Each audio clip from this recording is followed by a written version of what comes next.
Hello. Hello. Hello. How are we doing, guys?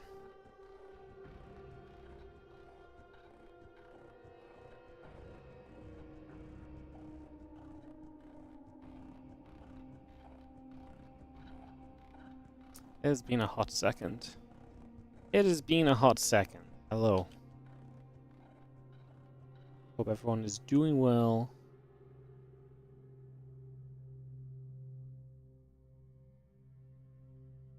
And excited for some StarCraft. Yeah, I've not been here the last few days. It's kind of a quiet week. We obviously went pretty hard in April and just kind of enjoying a couple of days to myself. There's other tournaments going on as well, which makes it a little bit more difficult to stream as usual. But we are going to be doing some GSL Qualifiers today, the replays of these. So we'll be doing GSL Qualifier replay matches today. And then we'll be doing nothing for the rest of the week. Wow, doesn't that sound great? Yeah, we'll not be doing anything for the rest of the week either, just because I don't really have anything planned for the weekend. And then next week we'll actually have a couple of things planned again. So we'll actually have some stuff coming up over the weekend, after the weekend. Just, as usual, we come off of our own event. There's not a lot of other tournaments going on that we're allowed to cover. And so we're in this kind of period where it's kind of just, like I say, a little bit awkward trying to get set up and everything, right? So just that little bit of an awkward period kind of after an event before everything else starts up. We are going to start running our own event for the next couple of weeks as well, so we'll be putting that on. And we'll get that lined up as well, so...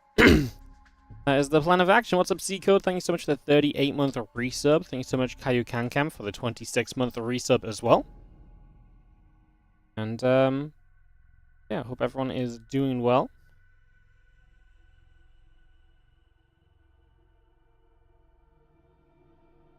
And hope everyone is ready for some StarCraft 2. And like I said, we're going to be doing GSL Qualifiers. I just had to run an extra round of ads or so just, set those off. What's up, YouTube? YouTube chats. Oh my god, like YouTube chat's more active than Twitch chat today. Hello, YouTube. What's up, everyone? How are you doing? Hello, hello.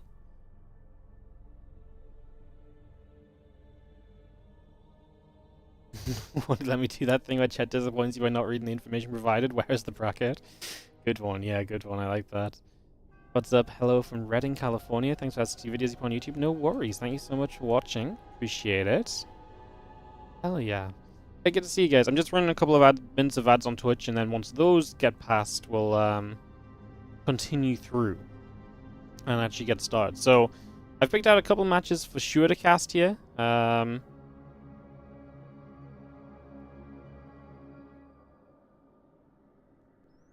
Yeah, so we're definitely going to do like Hero versus Gumiho. We're definitely going to do a Rainor versus Zaun and a Maru versus Classic.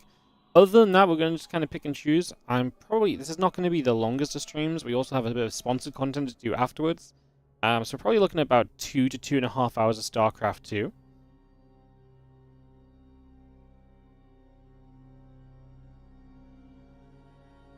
And,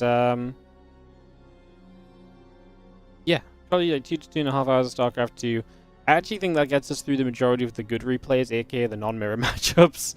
So, yeah, we'll probably be able to do 2.5 hours. I'm going to do some sponsored content for an hour at the end. That's going to be a nice little way to wrap it up. And like I say, it's just a little bit of a pit stop in amongst a week of me kind of being off and away from streaming. And like I say, I'll come back next week nice and strong. We're going to get a new event on the go, WardiTV May.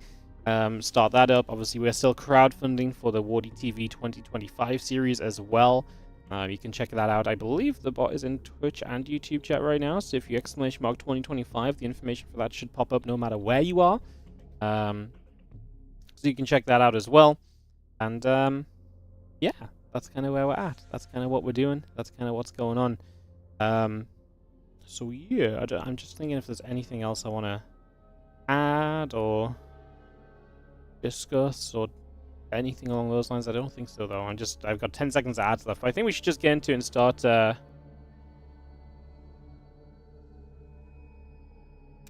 I think we should just start and get into it. So we're going to do Gumiho versus Hero first.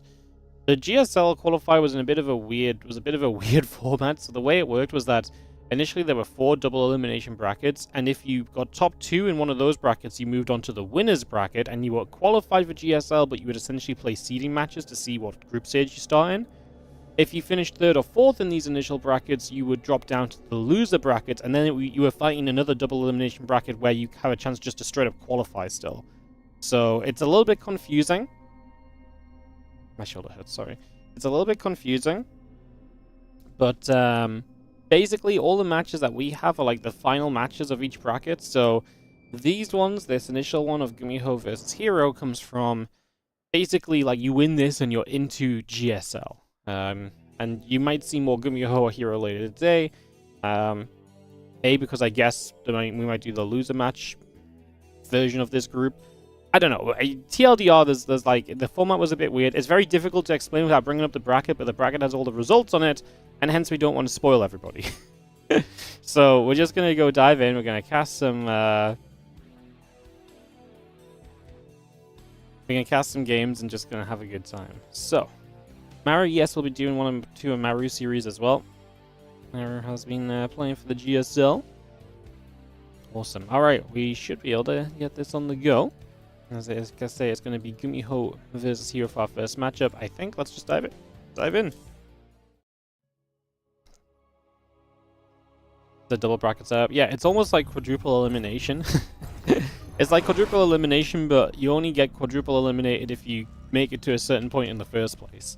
All of the matches in GSL Qualifiers were best of 3, so just keep you guys aware of that as well as we get into it. In the top right-hand corner, the red Terran player is Gumiho. And in the bottom left, our blue Protoss player, we have got ourselves Hero.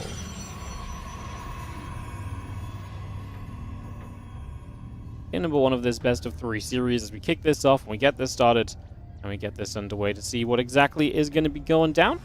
And yeah, we will just get into it and have a little bit of a look about. Come on, Gumiho, let's see some BCs. I have been told by Harston that this is actually a bonkers series, apparently. He messaged me, he was like, hey, if you do any GSL qualifiers, make sure you do Gumiho versus Hero. That game was bonkers. And I was like, well, if Harston's recommending it, you know, I'm sure he'll have some good clickbait up for it. So, yeah, no, apparently this is a good one. Like I said, I don't actually know. I did not watch any of the GSL qualifiers. I very loosely followed the results.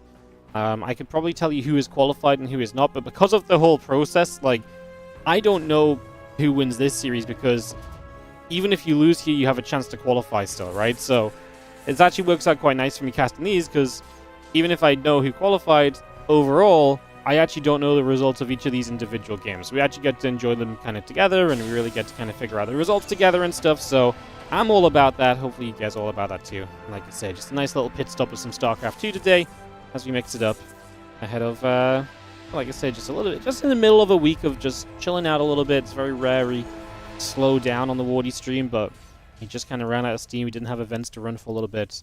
That will pick up again, like I say, next week. Obviously, WardiTV Mondays on Monday, and then WardiTV other tournaments throughout the week as well. We'll make sure you guys have got plenty of StarCraft to watch. Should be a lot of fun. Proby of Hero coming back from the upper right-hand side, heading down to the bottom left side as well. Also, if you're just wondering how long ago these were played, it was Saturday last week, right? So it's Friday now, so these are about 6 days old, the replays. I wanted to get to them sooner, but like I said, I just had the last couple of days off. I was going to go live yesterday, I just didn't really feel it. I just figured I'd take another day off instead.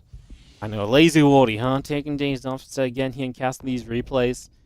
But, yeah, decided to take yesterday off and come in and just put the work in today, get the grinder going.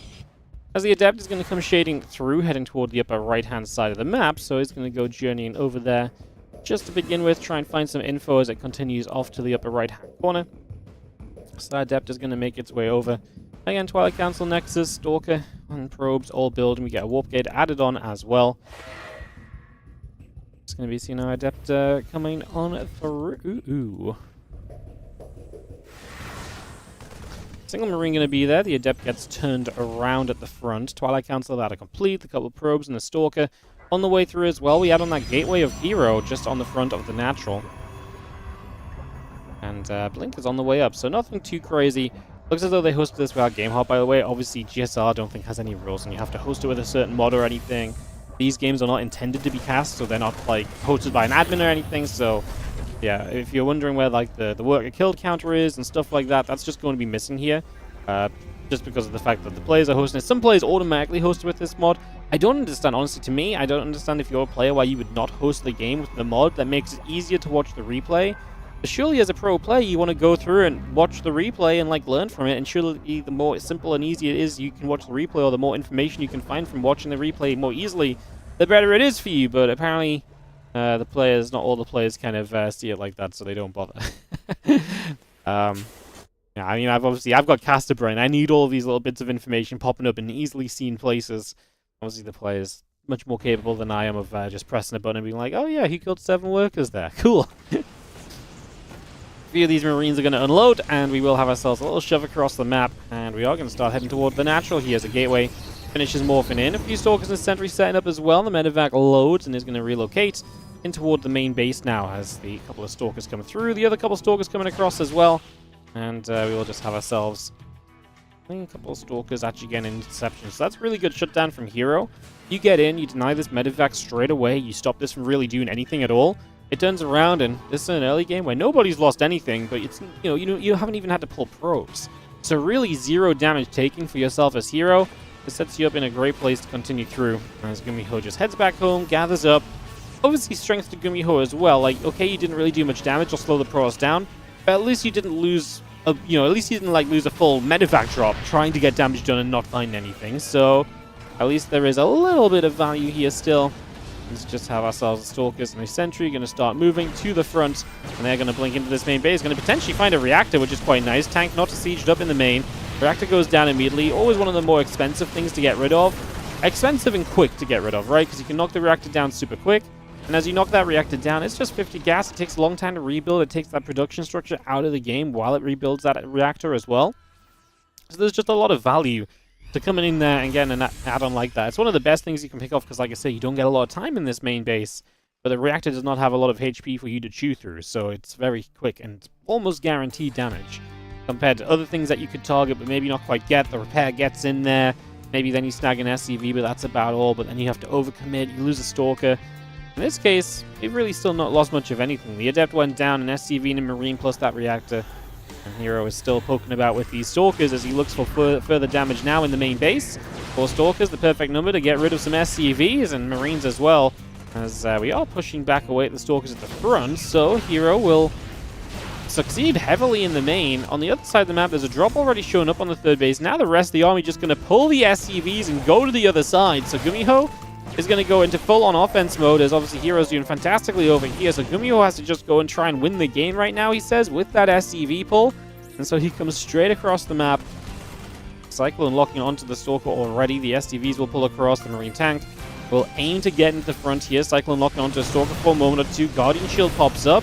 Tanks will already siege. The Marines are going to stim as well. This is not a powerful Protoss army. When you consider what the Terran is working with here, there's no secondary Twilight upgrade. I mean, the Colossus is coming through in a few moments. That Colossus will be a major helping hand in this defense, but if a couple of tanks are well placed, that Colossus may not be able to do much. There's 3 siege tanks all sieging up. The Colossus is not in a safe place, although it does have the Prism to evacuate with. And that will keep that Colossus a little bit safer now as we start to chunk through the production at the front. The 3rd base has a couple workers still mining on it. Get rid of all these pylons, shut down the robo facility. You do not want to let another Colossus pop out here as Gumiho, who has a new siege tank showing up. So Hero's pressure from across the map, obviously with the Prism having come back home, is no longer there. So Gumiho's got nothing to leave units back at home for. A couple of SCVs, and they are starting to build up a bunker as you consolidate this force at the front of Hero's natural. Cyclone going to lock onto the Prism. We do save the Colossus for now. Prism gets away. There's the Cyclone going down.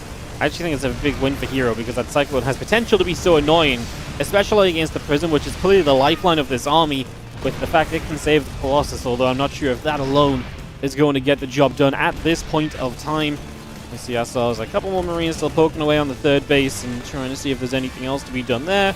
Dark Shrine coming up, the Zealot on the way. Dark Shrine is really looking to be the saving grace, right? As that is the one thing right here that could still possibly do something for you. As Hero tries to play around, Gumiho is terrified of stepping into the main base, but he really should go. If he went into the main, he'd be able to identify the Dark Shrine and then maybe prep a little bit better against it. Right now, he's scanning this army. Gumiho's got to ask himself, what the hell is Hero waiting for? Well, actually, Hero's going to try and bust out. So here we go. Hero's going to say, I'm not actually waiting for anything. I'm just going to try and bust out. Don't you worry about me. And the whole point of this is that Hero's trying to just buy himself time to get to the DTs, I believe, and basically throw a Hail Mary with Dark Templar, but he just lost everything here. That one Colossus has to be a hero right now. Already 17 kills, so it's well on its way to establishing a name for itself in the history books of ley lines, but it's seeming pretty unlikely that it's going to be significantly impacted here. Let's just see a couple more Marines, the tanks gathering together, the rest of the army coming across as well. Pylon in that upper left-hand side, also going to be taking a few shots. Prism getting shot at, the Marines get turned away. Vikings still chasing that Prism down, the extra Marines showing up as well.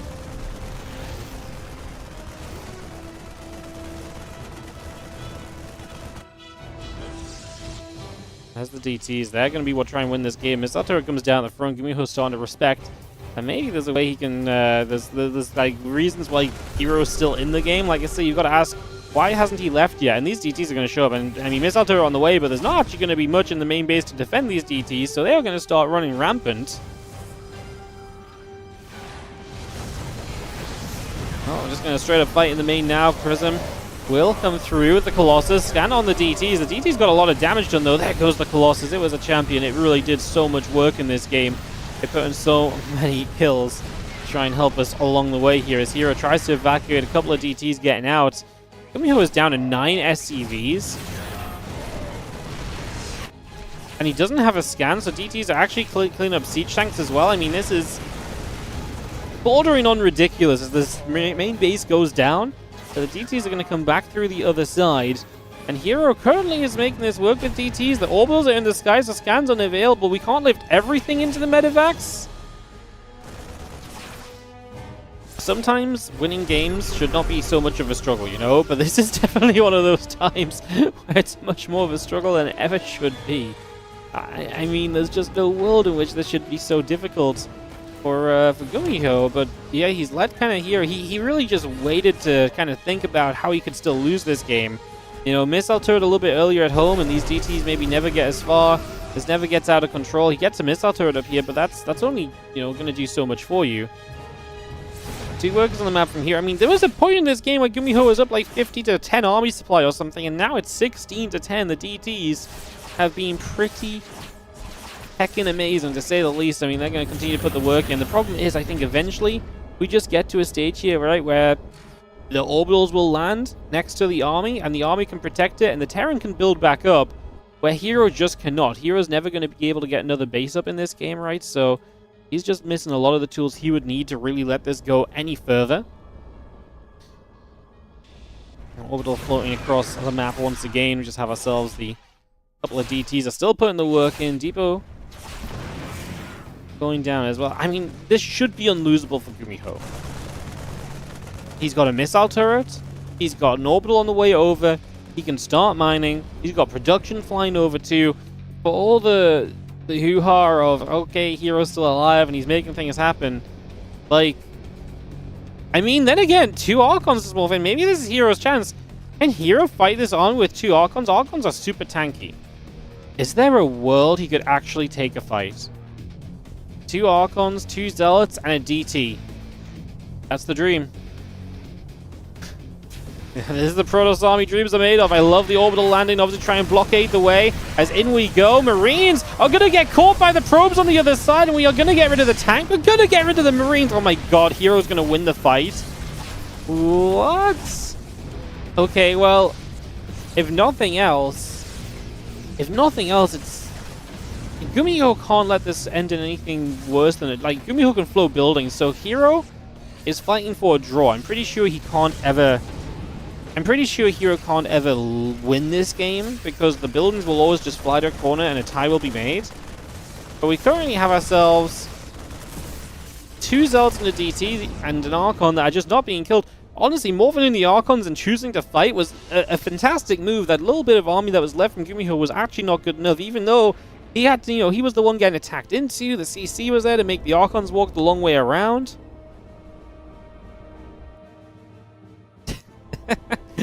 This is so stupid. I mean, at this point, he's Gumiho, I think, is realizing he's like, oh, I actually have to send my production structures elsewhere, get them landed, and try and build some units again. he's going to have to try and get to another level of an army. He did kill one of the Archons, remember, and of course, Hero never gets anything new, right? Hero is in a position where nothing new ever comes online. There's a couple of mules here will return some minerals. Any minerals are going to help, right? So even just a couple of trips there from the mules are going to be fairly useful. And as the Marines actually find these Zealots, so there's another Zealot going down. Yeah, like I say, I think the best Hero could ever hope to do was a draw, but I actually just don't think it's still possible. Because the mobility of the army of the Terran player, I mean, maybe if Hero's always in the right place, but yeah, this is very smart. Getting the wall off up, and then you can always sit behind the wall. He's going to put the starport onto the reactor. I'm not sure what he actually wants to build. 2 Marines and a Hellion. It's the Archon that's the biggest issue. That one Archon is not something that dies easily. So Orbital's going to start return home. There's Orbital could land here and just mule. At this point, you don't need the scan, right? Because you know Hero... Okay, he does still have 1 DT, so maybe you do need to save a scan. So yeah, maybe 1 scan is still quite important. But you can drop a lot of mules still, right? It's not like you're in an immediate rush for a scan either, because you've got yourself a barracks wall off, so anything that's important here is not going to get struck by that DT immediately. And that's why I think Hero is going to end up losing this game. I mean, Gumiho can just set up in this main base and mine. And yeah, it might not be the prettiest of scenarios, but it's going to get the job done at the end of the day. Orbital comes flying through. This mule did not get to mine too much, to be fair, but like I say, there's not going to be anything stopping you mining back in your main base as Gumiho falls back to where it all began, back to his own main base after he evacuated this 7-8 minutes ago or so. Pretty ridiculous game of this series, actually. As Gumiho unloads a few units, Marines and a Viking popping out of the medevac. As Zealot here just going to ward off the Orbital Command as well.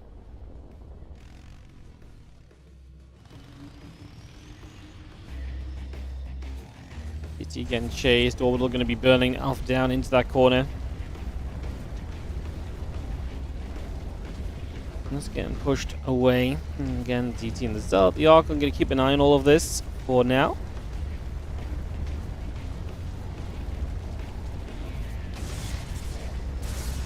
So Orbital's going to die. So I mean, we're going to be down 1 Orbital, but we still have this base over here, right? So, you know, the fact that we've got this is obviously going to be, you know, all we really need. Like 1 Orbital going down.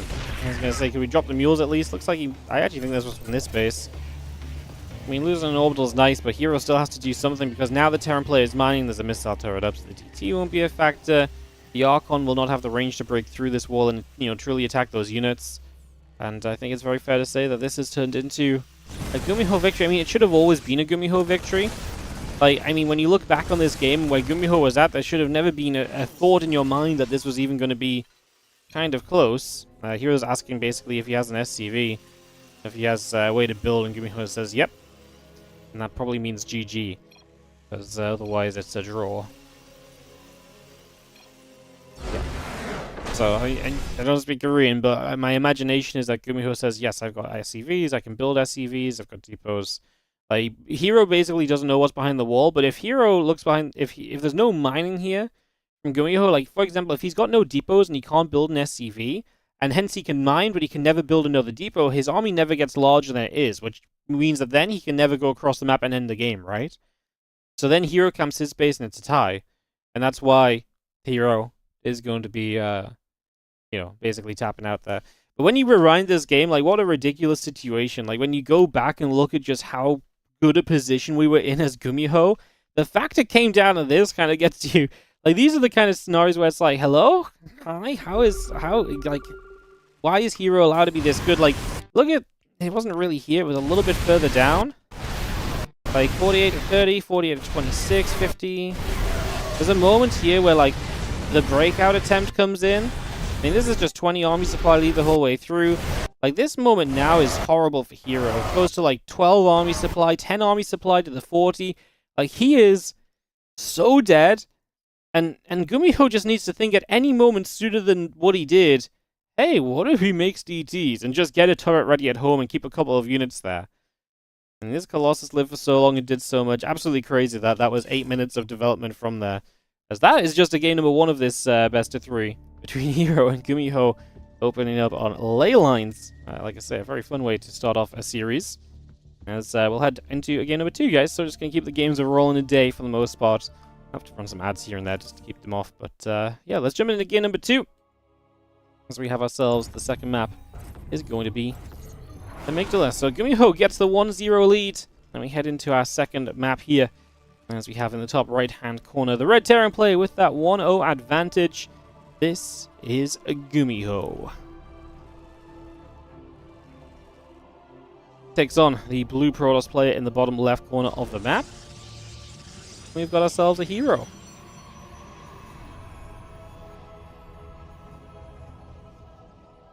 Alrighty, game 2 of this best of 3, everybody. Welcome all to the games. We're covering some GSL qualifier replays. And yeah, these were obviously played a few days ago. GSL coming up within the next week or so. Does it start next week already? When GSL happens, we will probably be doing GSL casts as well, guys. We'll probably just do GSL casts, maybe even same day. I've not even quite figured out my scheduling plans just yet. I need to look at it. It's going to be one of the things to do over the next day or two. Figure out our schedule, figure out what we're going to do in terms of WardiTV tournaments, and all of that goodness. So, yeah, that's what we're going to be heading in for. GSL starts in 4 days. Yeah, so it's very likely that on GSL days, we will do, like, later in the day broadcasts of GSL. We'll get the replays and we'll just cast them later in the day. Because from what I understand, they're not going to be broadcasting on YouTube, so we may as well take advantage of GSL's mistake and put some casting out on the YouTube and stuff where a lot more people will find it. I know for a fact myself, I will not be watching it on, you know, a non-YouTube or Twitch platform, so if I get to watch the games with you guys, we get to make some views out of it, then we may as well. So I think that's going to be roughly the plan. Anyways, for now, we set up Orbital Commander and Command Center on the way through. Cybercore coming in as well. Let's just get ourselves underway for a couple of minutes here. Again, game number 2 of this best of 3. And this is so the way this works is because this was the first round of the brackets. Well, it wasn't the first round of the brackets, but it was the first section of brackets. It's the winner bracket final. The winner of this is qualified for GSL, and then they will essentially play seeding matches. The seeding matches will determine if they start in Group Stage 1 or Group Stage 2 afterwards. The loser of this doesn't fall out and does not make it a GSL, but they are not yet qualified. So, just to try and keep you guys in tow with what's on the line when this series is played and so on, and keep you guys as up to date as possible in that regard. If you've got any questions, obviously feel free to ask. I'll try and answer them. Obviously, it's a little bit awkward because this is the kind of format where it really would benefit from just showing you guys the bracket and showing you guys how it worked, but like, the bracket is full of spoilers for me and for you guys, so yeah, ain't no following of the bracket for us today, so just gonna have to do my best to try and keep you guys up to date on where it's at and how it's going and all the rest of it. As we just have the few Marines nibbling away at the hallucination, keep that at bay. And yeah, Nexus and the Twilight Council coming online. We add a gateway on here from Hero as well. A couple of probes going to continue to wonder about. Stalker on the way up, add a warp gate. Twilight Council, obviously no surprise there as we just start to head into Blink. An opening which we've seen many a time in the world of Terran versus Protoss. That is not going to come as a surprise to anybody here on this one. Cyclone building from Gumiho does show us a bit of what his plan is. Cyclone has turned out to be a very, very good and effective unit out on the map. It turns out to be something that can really take map control. Can trade very well against Stalkers too, because Stalkers early can struggle to remove the lock-on of the Cyclone. You kind of need multiple Stalkers, so a few of them can shoot the Cyclone and actually force it to step away, while the Stalker that's locked onto can continue to pull back and out of range. Funnily enough, a Stalker and a Sentry show up right now, and this is exactly the kind of thing that gets punished by a Cyclone. Force field is very good though from Hero, so you knew exactly what was about to happen. And the force field is spot on to make sure that that Cyclone is not going to be going anywhere and is not going to be doing much of anything. So, yeah, Cyclone just gets caught and, yeah, perfect. I mean, if that Cyclone doesn't come down, like I was saying, that's the exact kind of army which then gets heavily punished for being out on the map when a Cyclone shows up, because then the Cyclone locks onto the Stalker. That's almost a guaranteed kill. The Sentry doesn't exactly run away very quickly on its own accord, so that's probably going to go down as well.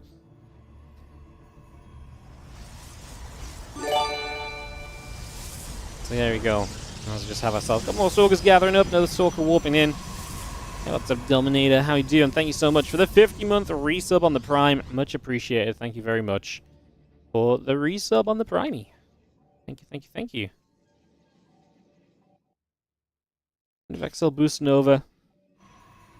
Just gonna be seeing our Forge coming around. What's up, Benjamin, in the YouTube chat? Thanks for the kind words. Glad you're enjoying watching. Appreciate it. Enjoy the StarCraft, mate. It's a great game to watch. We all know it, though. That's why we're already here, isn't it?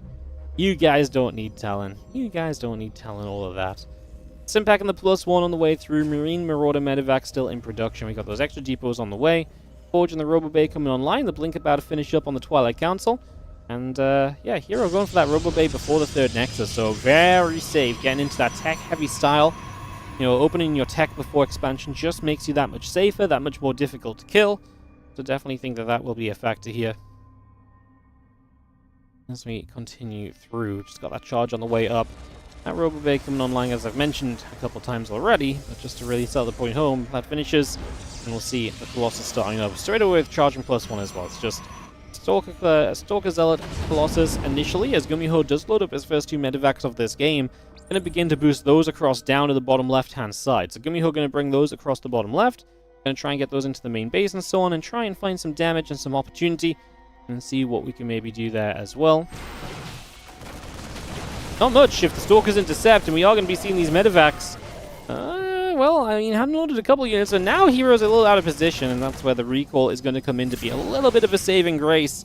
As the Stalker's warping in, just means he's going to try and get out and preserve some of these units. As this medevacs, obviously one of them very low, doesn't want to risk it, would rather just sit here and wait out a little. As another Marine continues to patrol around and wander. Stalkers get on top of that, clean that up. Those 2 medevacs still sitting down in the bottom between the Stalkers. Stuck for the moment. Never too far away from making their ground escape, I'd imagine.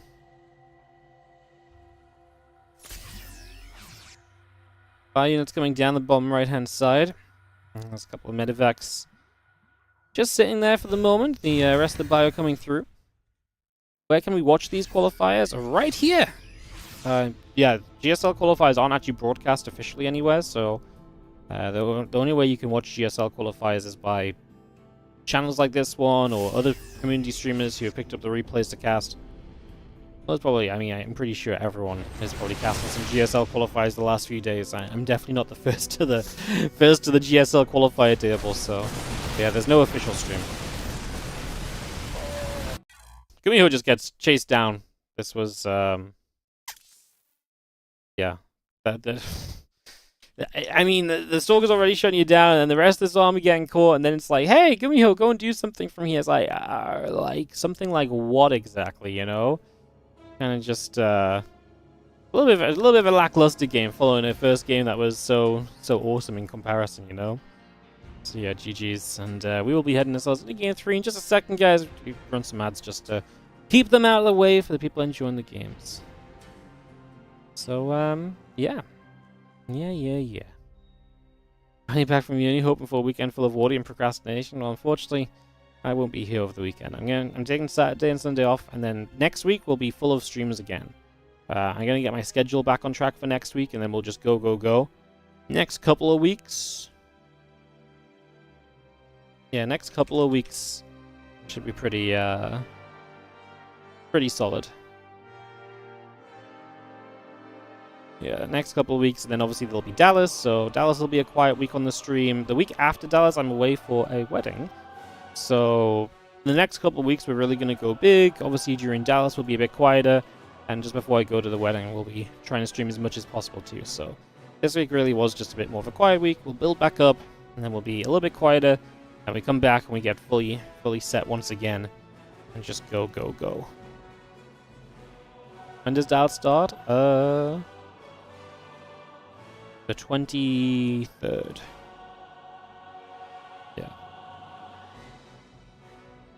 Was that premature? I don't think so. Gumiho kind of got blasted in every direction from the start of that game. Sometimes, you know, your army's getting chased as well. Like, that's the sort of game where you lose that army and Hero walks across the map, and even if he doesn't kill you, you're sitting on 2 bases while Hero expands to a 4th base and keeps on reinforcing, and it's impossible to ever get any map control back, you know? Like, that's one of those situations which you've just seen play out 10 times already. You know, this week as a Terran player, and it's just like, nope, I know where this one goes. I'm not sticking around to find out more. And sometimes that's okay, you know? I'm gonna make you be productive, I know. This Heckin streamer, who does he think he is? Just disappearing and Not actually doing the things. Unbelievable. Unbelievable.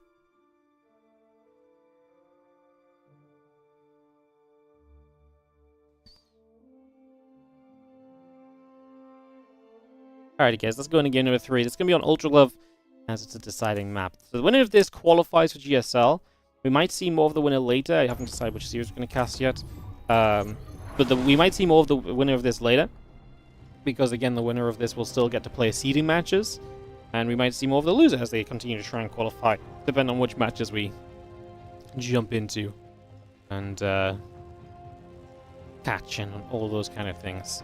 On the top right hand side, our red Terran player is going to be Gumiho, as he takes on the bottom left blue Protoss player. We have got ourselves Hero.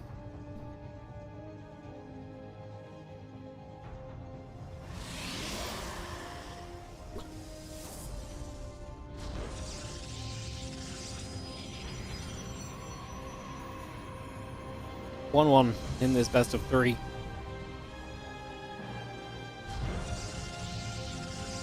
Kind of a big game, right? Because, I mean, just guaranteeing yourself qualified in GSL, not having to run any second chances or anything is pretty huge.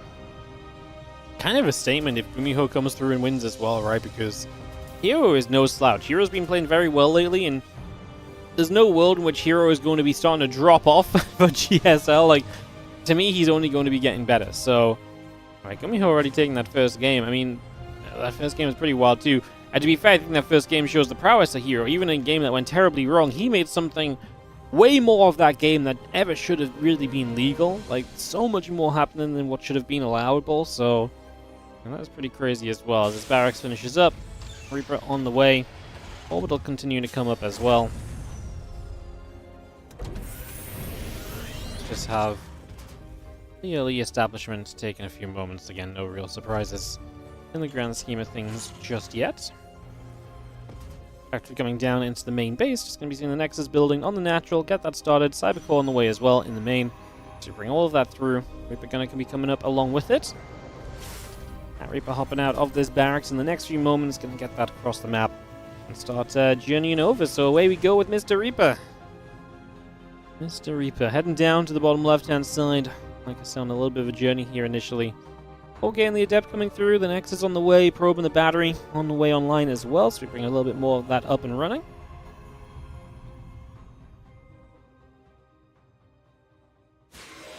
Adept's going to be there. Woohoo! Wham bam. Thank you for trying to show up, Mr. Reaper. We'll whack you away. Shade in. Reaper is a little bit trapped here, trying to buy time to start regenerating some HP so he could potentially take a third Adept shot again. Oh, I think he's got the angle to get out. And he's going to make it out of there. Depth Shade will not catch that one. And that Reaper makes his getaway. One more shot, but obviously that's not enough. Especially now the Reaper is regenerated, so even less of an opportunity than what there was previously.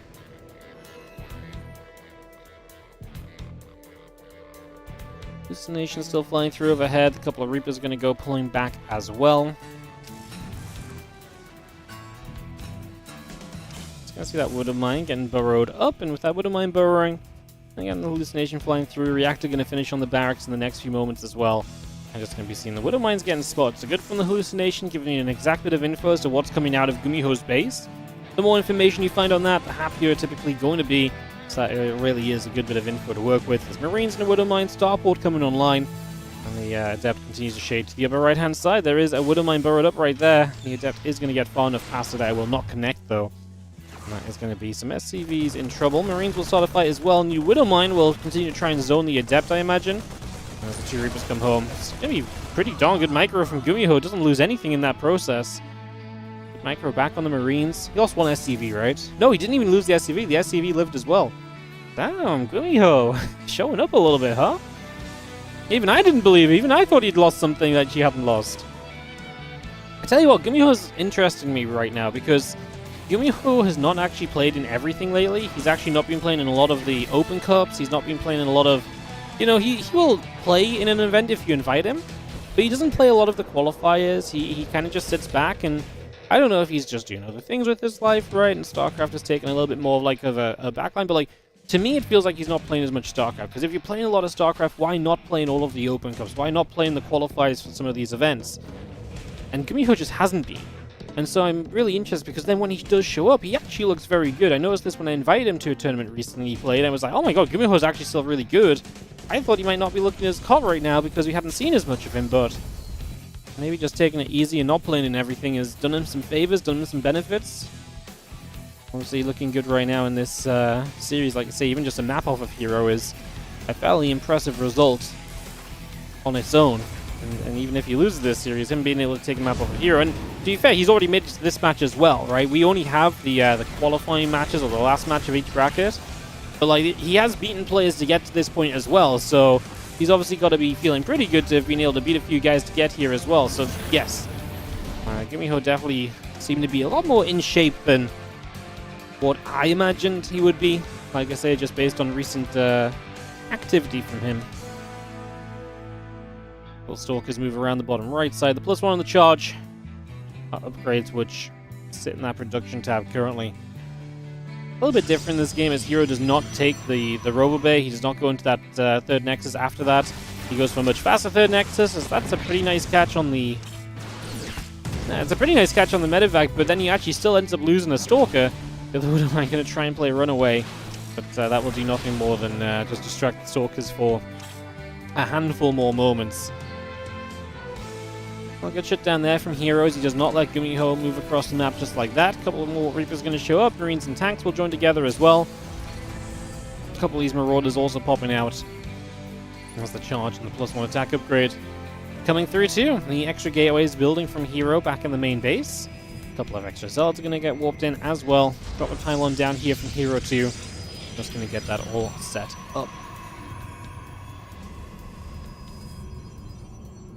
Impact Combat Children +1 still building in. We got ourselves the Bioforce over on the right hand side. Unloading out of those medevacs. Robobay coming online, the extra gateways coming through, the Immortal and the +1 attack upgrade coming about as well. And we just have ourselves the battery continue to build as our Stalkers step forwards. Here we go, a little bit of Bio going to show up. The Reaper already taking some damage. Medevacs overhead doing some healing. The Reaper already going down. There's a couple of tanks starting to fight as well. The Stalkers blink back and away.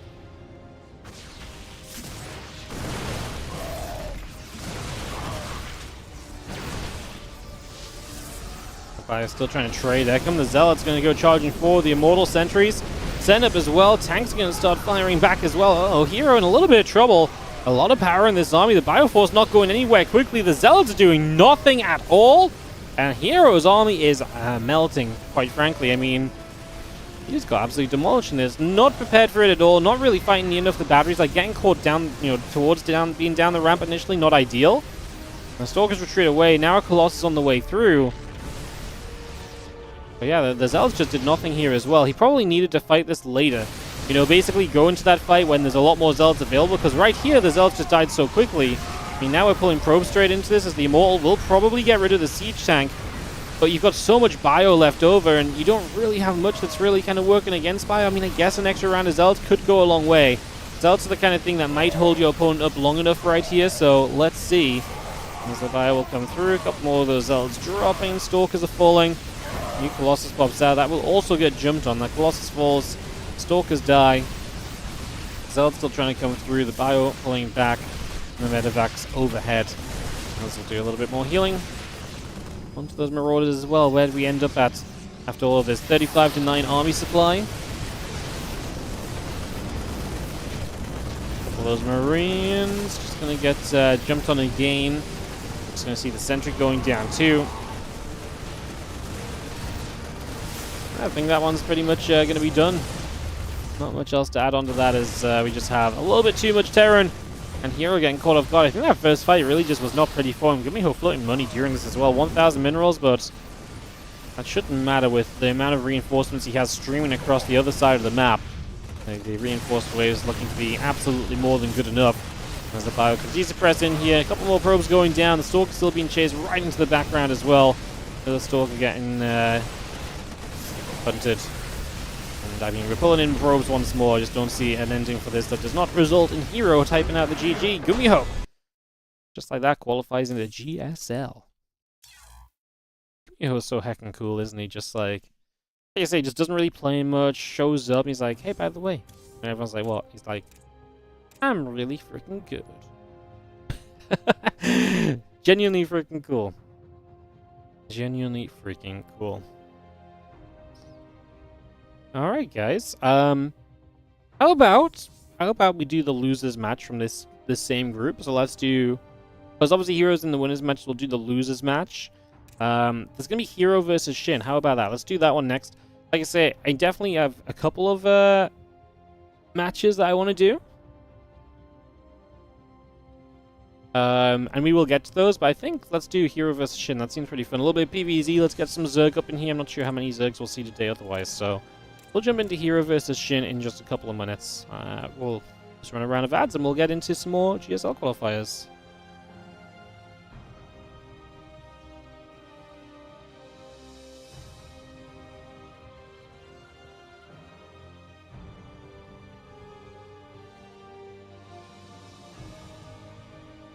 How's everyone doing today as well? Again, hope you're all doing great.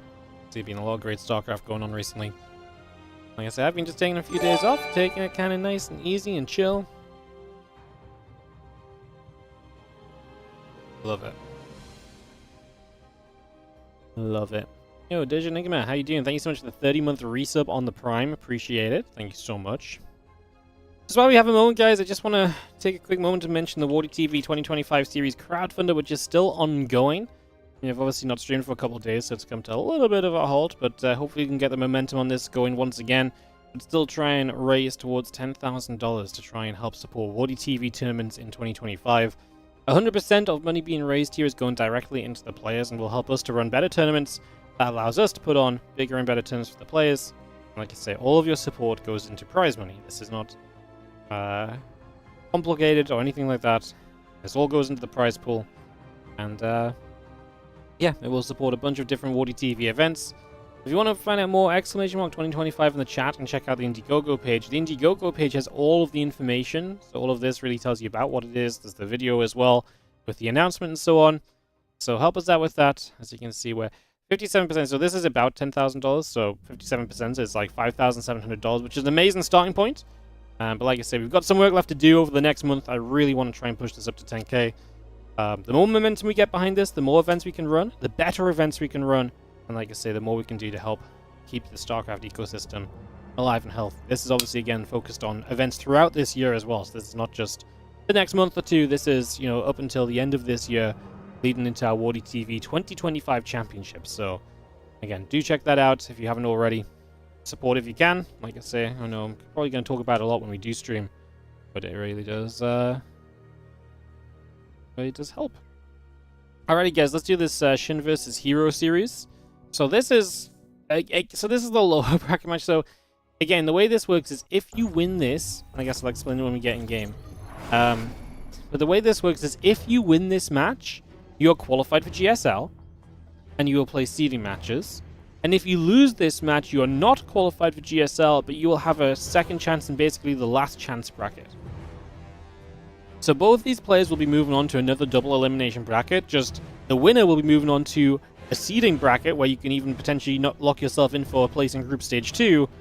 The loser will be moving into a bracket where you still need to try and win to qualify for GSL. So that's that's what's on the line. Obviously, as Hero lost to Gumiho in that previous round, we'll see what he can do here in the PvZ. He has been such a formidable opponent lately, and PvZ has been amazing for him because he's really able to show off all of his ability to micro, take control of the game early, and keep pressuring in a game as well. I mean, I think Hero's been extremely strong in those kind of scenarios, so excited to see what he'll bring us in this one against Shin, who, I have to say, as much as I love Shin, I think it's not an easy matchup for him against Hero right now. Hero really is just that good at the moment, and Shin really had that while where he was like really the best player playing during the off-season from Korea, and then he's kind of died off. Obviously, Hero really overtook him on that, and I do feel like Shin has not quite made it back to that kind of level of off-season, almost off-season champion. He was so good straight after EWC and in the months following that event, so yeah. Alrighty, Overlord heading toward the upper right-hand side as we come for a little bit of a scout about to the other side. Again, Nexus coming through, the Cybernetics Core coming up, Hatch in the pool coming online as well, so we continue to get that on into play for the moment.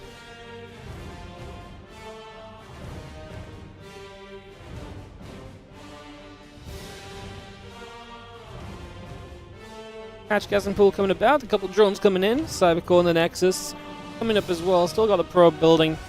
As we continue to get this all going, the assimilator will complete. Wondering if Shin comes in with any kind of aggression to kind of just try and shut Hero down before Hero... Because what Hero loves to do is to take control of the game, right? And if you can hit early, you can kind of wrestle some of that control away from him.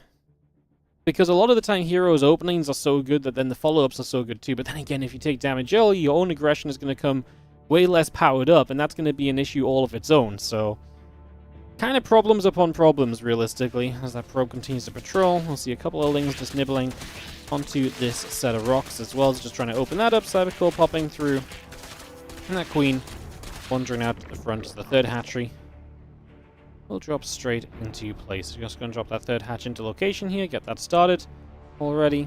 Link speed building, warp gate on the way. Again, the Adept continue to go back and forth for a couple of moments as we have our Stargate coming through, finishing in a few moments. The Overlord of Shin moving about. The Adept continues to go out across the map as well. And we'll just be heading straight down. The bottom left-hand side, the Adept just going to be hanging around there. Yeah, a few drones coming up, the link speed coming in. Queens gathering as the couple of Adepts will move through as well. A couple of Queens are just going to be there. The Adept's going to go shading.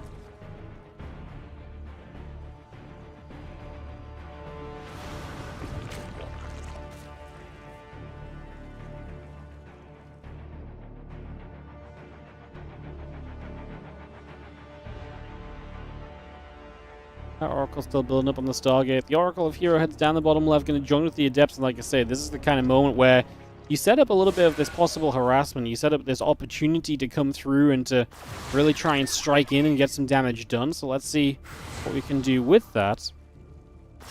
As a couple of Adepts are going to go swinging. They are going to go and put some work out. A couple of those drones already dropping further and further down as well. So get some work done here, get some damage dealt. The Lings are going to wrap around for a few moments as well. As the Adepts and the Oracle will go for 8 workers. That's not pretty at all for Shin. In fact, that's going to be something of a disaster as the Queens get there. They push that Oracle away up the left-hand side. 10 drones going down really is a little bit brutal as the assimilator is coming up. And the Lings continue to go out across the right-hand side. Nexus drops onto the third base as well. While the Council will be a building. 12 dead drones. I don't think Hero loses against Zerg unless he lets them. He's had a couple of games against Solo, which definitely haven't gone his way, but yeah, in this current age, like Hero and PvZ, I think the crazy thing is that Hero's so dominant in the matchup without even a lot of the things which I think people like. A lot of people think like later game PvZ is really rough for the Zerg, right? But like Hero doesn't even need to win in the later game. I feel like he just dominates from early through to late. Like at any point in this game, Hero just feels dominant. To a level that other pros players don't feel the same way, you know? Like, I think a lot of pros players really do prefer it once they get to 10 minutes plus and they've lived. But, like, Hero feels like he's in control from minute 1 of the game. Like, it feels like it's his matchup from the moment that they set foot into the match and they split their first workers off to the mineral lines. He is just very good at this matchup right now. Shin dealing with a lot of this pressure well, but man, does he have to, because losing that many workers already this early in the game means that there's nothing shy of perfection is going to get the job done from here on out, right? You have to be really good from this point on, basically. Otherwise, you're just not going to be good enough as the blink comes through, the extra probes and pylons coming up. Things like carapace upgrade coming up as well. Just seeing our Roach-Roaring coming through. The couple of Adepts sitting out on the sides. The Oracle will fly in as well. Queen going to be there. Oracle takes a few more shots. A couple of hits coming through. And try and put a Stasis Sword down. She catches a few drones, and the Queen as well. Nice little catch. That Stasis Sword do more than Hero probably bargained for it to do in the end as the Stalkers get there. The Lings get chased out the other side. And Stalkers and Oracles together will make their way across to the far left as the 4th hatchery sets up to the upper left side as well. Fleet Beacon, Templar Archives, Forging the Stargate coming online. A few drones dying as I hit another Stasis Ward apparently, so just this Oracle getting straight back into action, and now the Stalkers starting to pressure. This is honestly exactly the sort of game you expect Hero to play. Like, he shows up, he looks freaking good while doing it. He is just an absolute freaking beast in this matchup, and he just, like I said, can control from such an early state a lot of the time. and make it such a difficulty for the Zerg to live through and survive. And Carapace is coming through, the Overlords, Roaches, and Lings building as well. Stop to go fight. One Queen goes down already. And let's just have a couple of those Roaches going down. The Zerglings still trying to chase after those Stalkers as well. Good stasis wards, catching a bunch of those Lings already.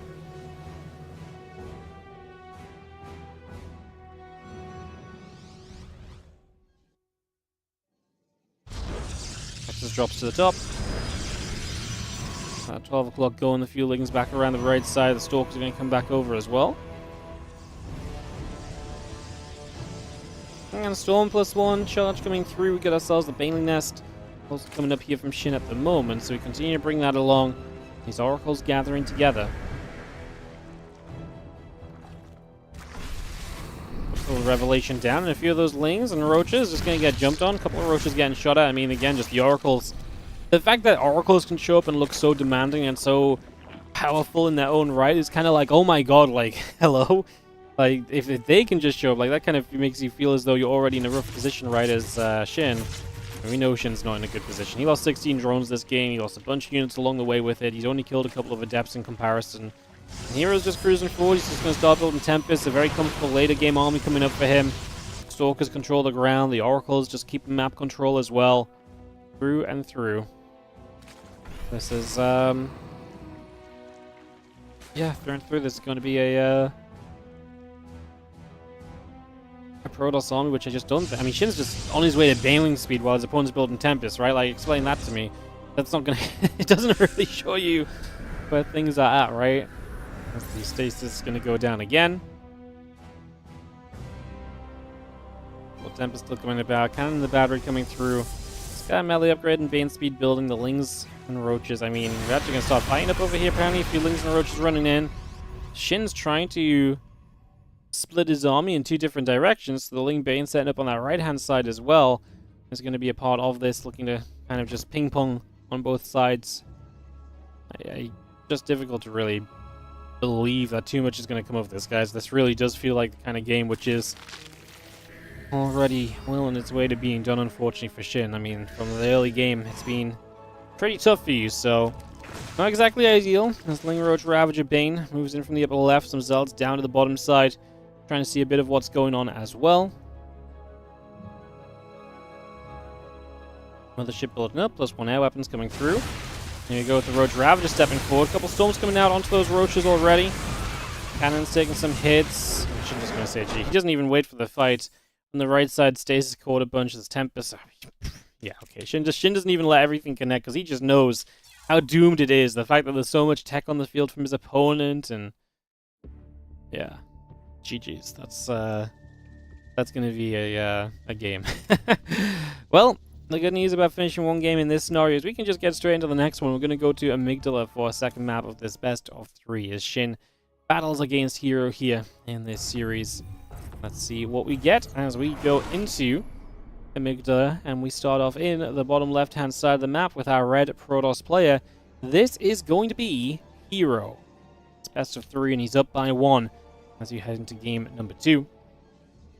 And like I say, we'll continue some coverage of these GSL Qualifiers that I played a few days ago. We're going to go through a few matches today, probably about another hour and a bit of StarCraft, guys. And then we've got a little bit of sponsor content to do at the end of the day on Twitch. Like I say, just a little, if you just tune in, we're having a bit of a quieter week here on WardiTV. Not been here the last few days. I'm not going to be here Saturday and Sunday, but I will be back on Monday. And from Monday onwards, I'm hoping to have pretty much 2 full weeks of StarCraft 2 for you guys in the build-up to Dallas as well. So hoping to get that on the go and to keep that rolling as well. So that's kind of the plan. That's kind of where we're at. Hopefully you guys are enjoying the games today. As we see this probe of Hero coming across the map. Hope everyone is doing great. Again, let me know how your weekends have been. No, it's not the weekend yet, is it? How your weekends are going to be. Let me know if you can have a good time. It's been lovely weather this week as well, which is why it's been kind of taking a couple of days and just kind of chilling and not doing StarCraft stuff. But you have to take a day over the weekend to do some admin work though, because I need to play a little bit of catch up. I need to pay out some players, play out some tournaments. We have the Boomer Bash to pay out and stuff. The Spring Championship obviously wrapped up, so Going to do a lot of payouts and stuff like that, get back on track, and then start, like I say, doing some organizing for May.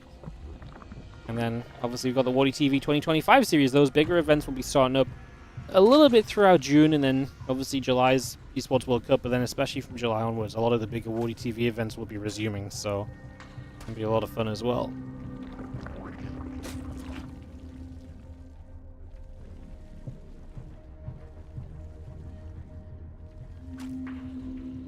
Drone nibbling. Pro comes about.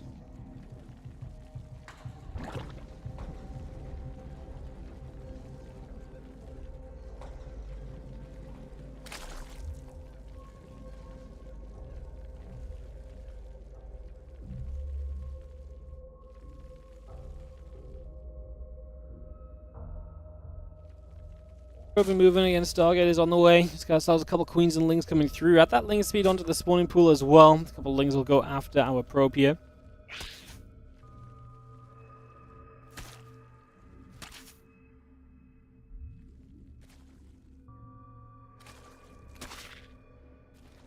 Couple of lings will nibble after our probe. Just going to be seeing our Stargate coming online. No surprises really, right? We expect Hero to go to a Stargate. We expect him to kind of move into that kind of an opening and so on. I'm just going to be seeing Adept getting across and just catching a couple of those lings.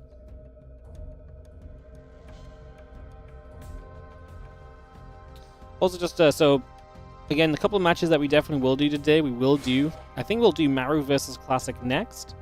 And then we'll probably do Rainor down after that, and then we'll figure out which other matches we do from that. Because I definitely want to do those ones.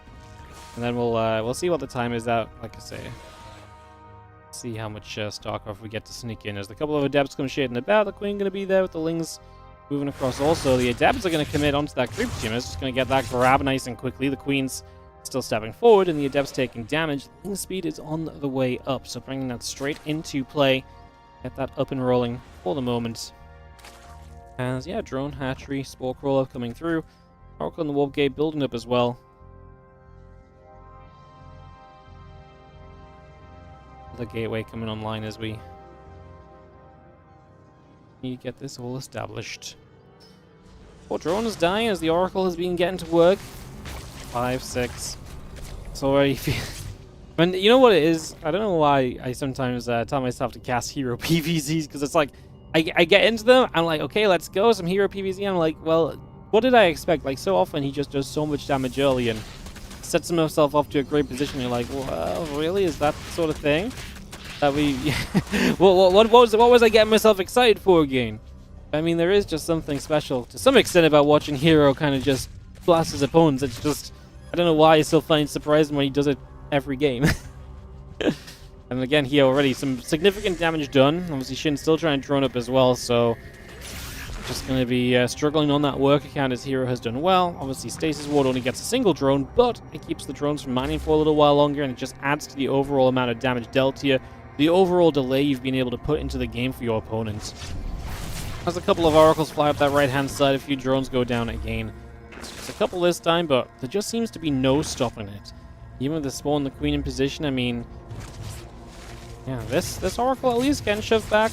He was paying good enough attention, though, that he can still pull this Oracle away through the top side. A few Zerglings are going to wander back over there as well. The Oracle is still moving around. And Bling just wandering about also. +1 and Bling continue to come up as we have the extra gates and probes continuing to be added on. As you go into +1 and Blink, I wonder if Hero's at the point where he's just like, you know what, this is the sort of moment where I can just kind of build gates and just build a lot of Stalkers and just send it. See the Lings attempting to counterattack here and just trying to find their way through for some little bits of damage, but they don't really find anything. A wall off that gets held. I think they maybe killed the Adept off, but that is about all, as Shin is now only just on his way to the last. That's not going to be done for another, what, 30, 40 seconds? And then we'll see what he wants to try and build off of that. Obviously, we do at least have Hero only just coming up to +1 and Blink, right? It's not like that's on the map already, so that's at least something we can look at as kind of a half positive here, I suppose. Those Lings continue to run in and wrap around. Just open up this set of rocks and open up that gold base. Even killing off creep tumors over here, and I think that was a drone going to be a 4th hatchery that he also just kills. So once more, Hero finding success after success in Game 2 of this best of 3 series, looking to qualify into Season 1 of GSL this year. The Oracles are going to turn again. The Queen is going to get jumped on. Another opportunity, another creep tumor. It's an absolute massacre, quite frankly. Again, so I always get these YouTube comments here and there. It's like, Wardy, you really ruined this series by you know, saying the game was over. It's like, man, no, sometimes the game is just over. Like, this is one of those times where, like, I feel like Shin needs something shy of a miracle to step back into this already. And it's one of those things like, well, you know, it's just been some harassment, but, like, it's heckin' serious harassment. You've got Hero with Blink Stalkers coming across the map on his way to Storm. You're barely getting yourself to Hives, which have no current upgrades. Your 4th base is going to get cancelled.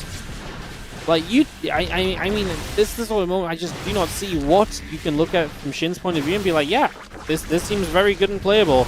Blink's looking for a wraparound here, and Stalker's getting caught, but then they blink to a stasis ward. We lose the sentry in the depth, sure. The Oracles didn't even activate, which could have been an opportunity for them to just pick up a bunch of lane kills as well, maybe.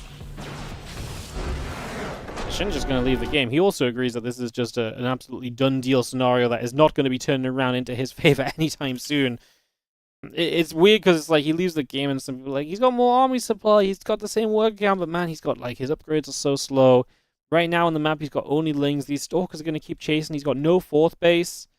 This is truly a situation where Shin just got absolutely, utterly dismantled from the first moment of this game to the last.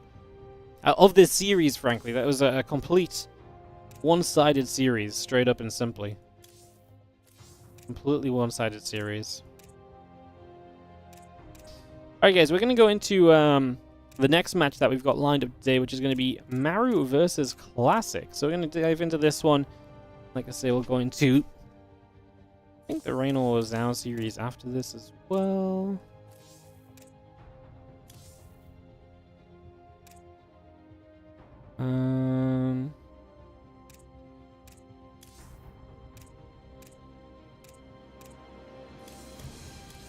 Yeah, let's do that. All right.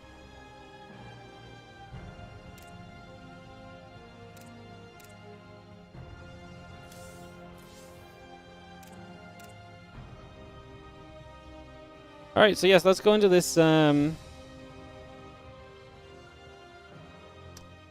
between Classic and Maru. So this is another one of those winner bracket final matches. So the winner just qualifies through. The loser will have a second chance still in the lower bracket to get into the seeding matches. So let's go into this one. Let's get the games are rolling, guys. So some PvT action.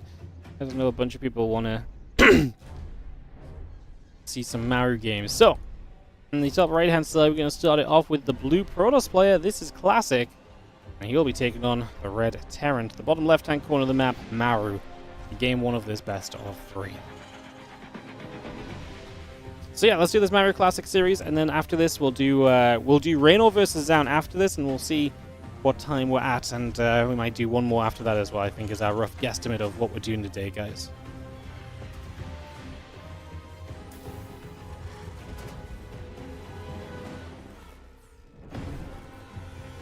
But yeah, if you're enjoying the games, obviously enjoying the stream, as usual. Always appreciate if you can spare a moment to hit the follow button on the Twitch, or like and subscribe on the YouTubes. I appreciate you guys supporting and watching. And like I say, we'll be back full swing with WardiTV events next week, starting with WardiTV Mondays on the Monday, into a bit of a bigger WardiTV tournament, and as well as some coverage of other things throughout the week as well. So, like I say, next week we'll be right back on track. So if you enjoy watching StarCraft 2, and you enjoy watching all the best players in the world, like I say, follow, subscribe, make sure you come back and check us out again in the future. As yeah, I know a lot of people here, especially in the YouTube, got a lot of people asking about Maru, so here you go. So this is the winner bracket match of the first kind of bracket of qualifying. So the winner of this is qualified, and like I say, there might be more games with them at some point, because they will be seeding matches. If they win, obviously the loser will have to play at lower bracket finals. We might even do a second day of GSL Qualifier cast at some point as well, because I'm not going to get through all the games today, but at some point we might come through and... yeah, at some point we might kind of come through and do a second day of casting this, but like I say, today it's been kind of a weird week, because obviously Pig's tournament's been on, so I've been trying not to do anything that overlaps with him, and then it finishes. It takes forever, like, I wish I could make my tournaments last as long as Pig's tournaments, because my god, he starts streaming, like, in my eyes, the tournament will be done in like 3 hours, and then like 4.5 hours later, they're starting the final series of the day. I'm like, oh my goodness. I need to figure out how to make my tournaments last so long. It's impressive. So yeah, I've just been trying to avoid that and stuff, and we've got some other things to do, so, yeah. You thought Maru's semi-retired? Nope, there's just not been any real big tournaments for him to play in lately. Obviously, with GSL coming back and other things coming up, you'll be seeing Maru a whole lot more again. He's also been having some issues with his shoulder as well, so he's probably just been taking the chance off the off-season to actually rehab that rather than to continue grinding tournaments, you know? Is this live? No, these games were played a few days ago. So I am live, hello. But these games were played a few days ago. Obviously, we're not allowed to cast GSL Qualifiers live in the moment. GSL Qualifiers just also have no official stream, so it's a good kind of thing to kind of jump on and to come in and cast.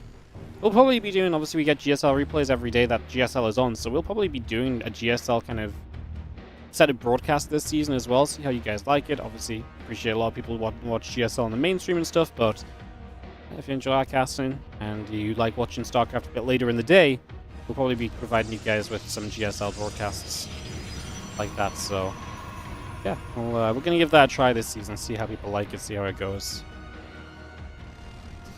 A few Hellions are going to step up. That Stalker, and he's going to get surrounded. But obviously the Hellions don't really want to kill a Stalker. They want to go diving through and getting some probes, and that's exactly what Maru's looking for early. As those Hellions come about, they're going to start grabbing a couple of workers here already. That's not bad. It's going to be 3 workers. The main thing is it's 3 workers, but these Hellions are still alive, so they're still a threat for later in the game as well. As yo, Thor's Beer, thank you so much for the 7-month resub on the Twitch. Appreciate it. Thank you so much. This isn't the real Wardy, it's fake Wardy. It's a, and I've planted. Sorry, it's a recording that I've planted fake comments to react to. Like, can you guys just give me a break? Like, you know, I want to pretend I'm here for once while actually just having a chill day and figure it out straight away. Unbelievable. These Hellions have continued to go. Got a couple of force fields to help to block them off. They only had 6 workers in total, which not bad. But it could have been so much worse, especially when Maru Engineering Bay blocked early Forces Classic to this 3rd base location for his initial expansion, so he's very split up on the defense. I'd say that's actually a pretty reasonable defense now, especially because now there's only 1 Hellion left, or 2 Hellions left. They should be a lot less terrifying from this point on, as a Dark Shrine comes up and online, that robot facility building into play as well currently, so we continue to bring that up and into action as the couple of Hellions are going to get by into the main base. And they're going to go aiming for this mineral line. Force field coming down. The Hellion's going to get pinned back. Centering those huge Stalkers continue to come about for those Hellions as well. Just trying to keep these probes as safe as possible. That Hellion is going to get caught. It is going to go down. That is going to be a successful grab. Stim in the +1 building. The tank and the Marines coming through. The Marines still gathering on the front of the natural.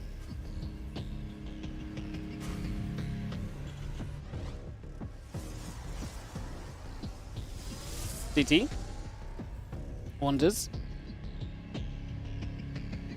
across the map. So that Dark Shrine done, and Classic will try and apply a little bit of pressure here with this Dark Templar, see if he can sneak in a little bit of damage, see if he can try and find a little bit of value in these early stages. Stimpack, Combat Shield, and +1 all continue to come on through for the moment as well. Starport very much so coming into play as the DT gets caught. The tank is going to fire back onto that, and the DT gets turned around immediately. Stalkers still coming back from Classic, heading over to that right-hand side. A couple of DTs will gather together. The Robo Bay, Nexus, Probes and the Prism coming up. Blink on the way through.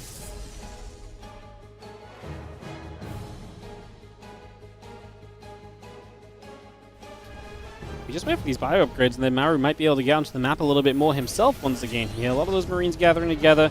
The Siege Tank joined up in the main base. The Stalkers and the Prism are going to come across. The DTs are going to gather up there as well. And get set to potentially make a couple of moves. I have 9 probes killed in total, sorry. I keep forgetting that there's no workers killed on the side of the screen. I need to be a little bit more active with that, just showing you guys these things, as that's going to be 4 SCVs stand here already. Turns onto the missile turret. I don't love the target on a missile turret. I don't think that's ever going to go anywhere.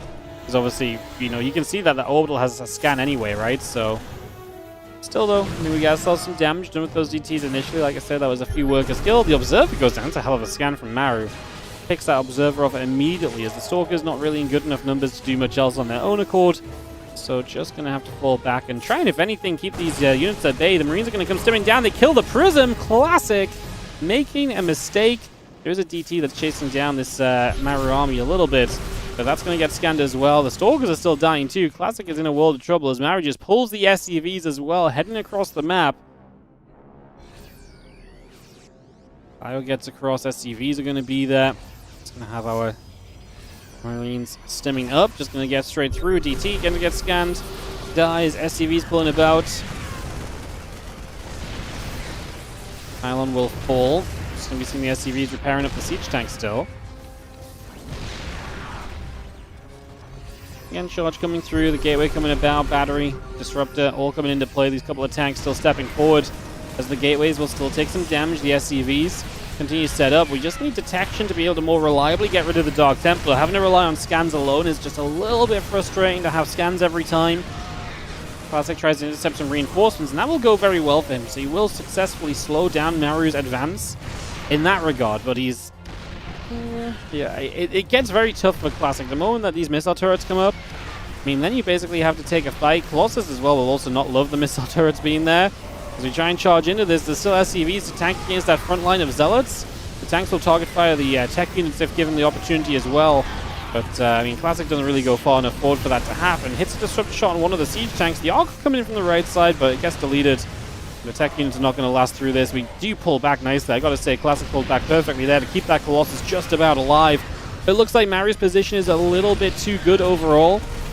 And it looks as though he may not be shifted from this one, as it is looking more and more like we are going to have ourselves Maru grabbing a Game 1 victory in this best of 3. I'm just going to go after that pylon still, so a couple more moments, a few more shots coming about. Going to finish off the assimilator perhaps. Like, Colossus is low and is actually a fairly easy target with no protection on it. Classic was trying to once again catch some of the reinforcements going around the other way. Nexus can continue to take hits. The Zealots are going to charge forward. Those tanks are going to get jumped on, cleaned out. Another couple of Zealots, sentries and the Stalkers coming through too. Like I said, I think it's fair to say that this one is going to be going the way of Maru. His army is just not being cleaned up. Obviously, having that +1 upgrade as well helps you a lot in that situation where you're just able to keep the pressure up and keep the pressure on. And you're just trading a little bit better with each and every unit that kind of comes into that fight. You still just have that little bit of extra value kind of on your side. And that obviously goes a long way as well. So, nicely done there, as we are going to head into our next game then in a couple of moments, which will be on Amygdala. Classic Maru next game coming up. Just got to run a round of ads, guys, and then we'll get this going. So we'll just give it a minute or so, and we'll get ready to kick this off. Again, guys, at the end of the stream today, we're going to have a little bit of a Twitch bounty, which is a little sponsored content. We might not have the most viewers going into it, so if you can stick around at the end and help us out with the sponsored content, super appreciated. We've never missed the baseline level required to do a bounty before. Today might be a bit risky, so we'll see how the viewership's going. I feel like we're on a little bit of the shakier side of life in that regard, but we'll give it our best shot. If it doesn't work out, it doesn't work out. That's okay. It's my only chance to do it. I accepted it a little bit too quickly. I should have accepted it later, then I could have done it after WardiTV Mondays on Monday, but unfortunately, I didn't think about that. But, like I said, we'll give it a go. We're going to be playing a game called Towerborn. So, yeah, we'll talk a bit more about that further down the line. Just give you guys a heads up. That'll be happening a bit later on. That'll be on Twitch only if you're on the YouTube. That does not apply, although you're welcome to come join us on Twitch if you want to support the stream for free and the content for free. Where are we at? Minute 40 on the ads. I think we can probably just get started then. Let's get this going. Let's get this early gamer rolling here on Amygdala, as Maru is going to set up 1-0 in this best of 3, taking on Classic in the GSL Qualifiers. Winner of this qualifies into a GSL. The loser will have to go through the lower bracket finals, and even if they lose that lower bracket finals, there'll still be another chance. So, like I say, this is not the end for the loser of this series. This would not be the end for Classic if he drops down 0-2 here. Just makes his day a little bit longer. In the top right side, our red Terran player is going to be Maru. Obviously representing Team Vitality still. I believe Classic just joined. Classic joined Virtus Pro, right? Yeah, obviously all the teams starting to pick up players once again ahead of the eSports World Cup. Interesting to see who gets picked up this time, because right now the qualifying process is not up in the air, but who will actually qualify is up in the air, because the qualifying process is going to be beginning over the next couple of months with all the events that are happening and so on. That will be interesting as the SCV comes down to the bottom left-hand side. Maru on the way over. And Classic is continuing to set up as well, so cruising about, getting rolling.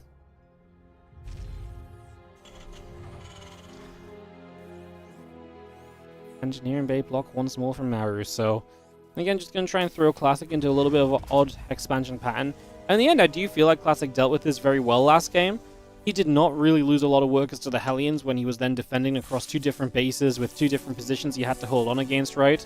So I would say he did a pretty good job of defending in that regard. As the probe will nibble and the SCV will take a few shots. SCV going to come back the other way, and the probe will take a few more nibbles there as well.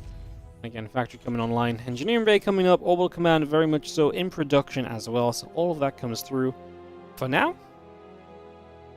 As that probe continues to go down to the bottom right. Actually going to find the SCV that's coming back home as well. So they just cross by and just kind of wave at each other like, hey, you going home? I'm going home. We're good here. Good luck. Hope your base is the one that does not get destroyed later in the game. The niceties of the workers. The probe makes its way all the way back down to the bottom left-hand side.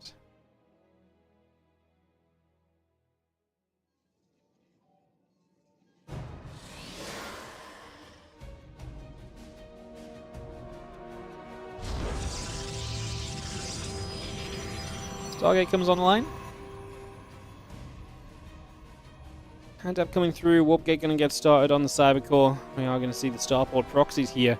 This time from Maru, and you'll notice that this is going to be him just pretty aggressive, right? The 1-1-1 before he puts the CC down, so definitely looking to be a little bit more aggro.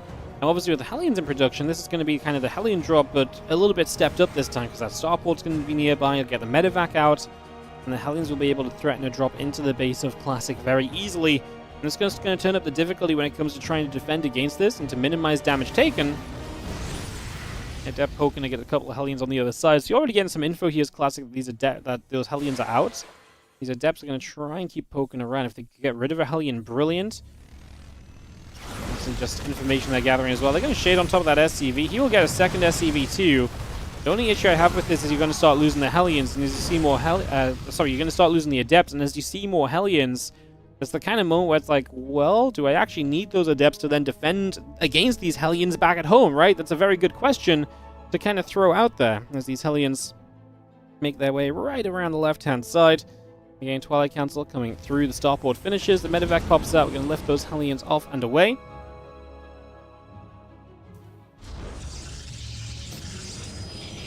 Bring those straight down the left and unload into this main base. There's a few probes going to get chased and jumped on. The Oracle will activate. A couple of those Hellions continue to go down again. A few more of these probes are dropping.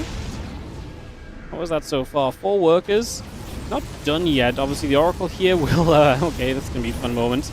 The Oracle will just continue to hit and will kill Hellions as they drop down. We get to 5 workers in total.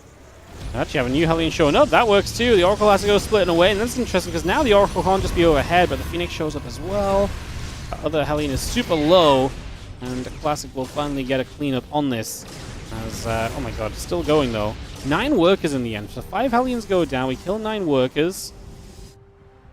Viking now out from the Starport. Obviously has to be kind of careful because there is a Phoenix available. This medevac will have boost available in a moment. Can the Phoenix kill it without it getting away? I think so. Even if it boosts here, the Phoenix is right next to it, so it should be fine. Classic starting to launch counterattack. Adepts coming across the map. This next final Hellion will try and dart its way through, but I don't think we'll see too much success. I was kind of wondering if the Viking might kind of go into the main base and land for some probes as well, but it looks like it's going to pull back as we go into Magfield Accelerator. Wow. Kills the Oracle here, Maru, but these Adepts are still likely going to get through for at least an SCV or so. And again, do we love that it's for an SCV or so? I mean, like, 2 Adepts is still 2 Adepts. Well, he only lost 1 Adept, I guess. Like I say, Magfield is wild. It's an upgrade for the Cyclones that really powers those up. Now going Cloaking for the Banshees as well, just This feels like an all-in for Maru. Maybe an SCV pull with like Marine, Cyclone, Banshee. It's not your everyday push, but it definitely packs a punch, and it's the kind of punch that's going to wither down as time passes by. But we had another barracks that suggests we do have a kind of bit more longevity kind of in store here on this build order, but I will not lie, from a distance, I'm not really seeing it. There's a couple of Stalkers going to get roped in front of the third base. The Stalkers and the Adept pull back away up the left-hand side. Just that Phoenix patrolling around and keeping an eye on things as the Stalkers and Adept together will go after this tech lab. So they're going to deny the cloak, and they see the Banshee spawning. Classic! Not paying attention. He could have easily had this as well. But that was not even a question mark. That could have been an easy grab. And now the Banshee gets away. We're going to send the Phoenix after it, but like I say, that could have just been so much simpler. And as the Phoenix there is going to go and, yes, still get a pretty easy cleanup on it. This is just going nowhere for Maru. He starts up Stim, he starts up +1, but this is a lot of investment that's currently doing a whole lot of nothing. He actually cancelled Magfield as well, so he's completely backed away from his initial plan in this game. What a disaster as these Stalkers try and fight. Cyclone takes a lot of damage. You blink back away. Stalkers still taking some damage here and there. And continue to fight. The few Marines going down too. All Cyclones joining together.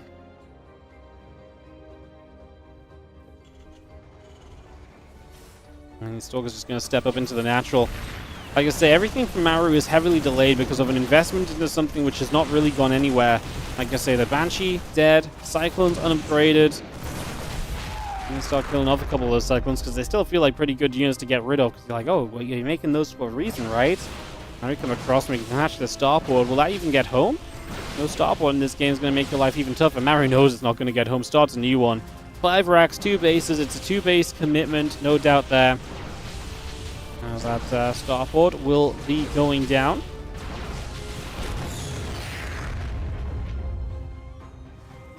Starport falling. Fourth Nexus, sorry, starting up at home from Classic. Man, he's in control of this game. There's just not enough happening from Maru to really slow Classic. He's in complete control, taking bases. Again, Maru's going to be essentially 2-base all-inning into Classic here in the near future. I think Classic's going to be very well set up to deal with that, to be honest, so that does feel very good as our Stalkers continue to fight. The couple SCVs take some more shots. Widow lines at the front are going to continue to zone, and those Stalkers have to be a little careful, staying back for a moment or two. Widow lines trying to hit those Stalkers, not quite able to yet. Concussive shells building. The +1 attack coming online on the engineering bay.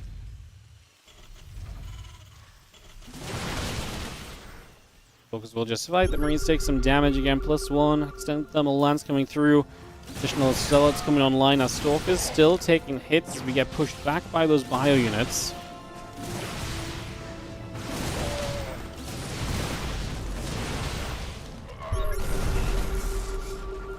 We scan and we remove the observer. Now a couple of Widow Mines will come join up at the front as well. Again, Colossus and the +1 comes over. Our probes and the gateway coming online. The extra Stalkers warp in.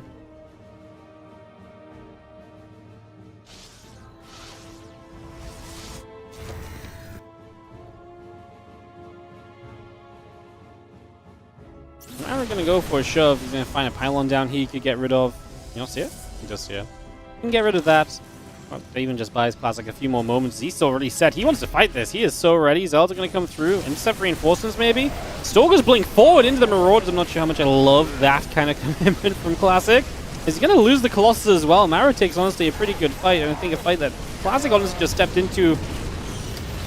It's weird because, like, I don't think he was overeager. I think he was correct to be taking the fight. But the Stalkers blinking in was an overeager move, right?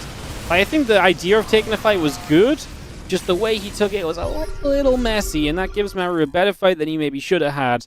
The problem is Maru is not going to make significant progress, and it doesn't get any better for him from here, and that's why he says GG, because he's down a lot of work, because he's 2-base all-in, he's against a 4-base Protoss, and he knows it.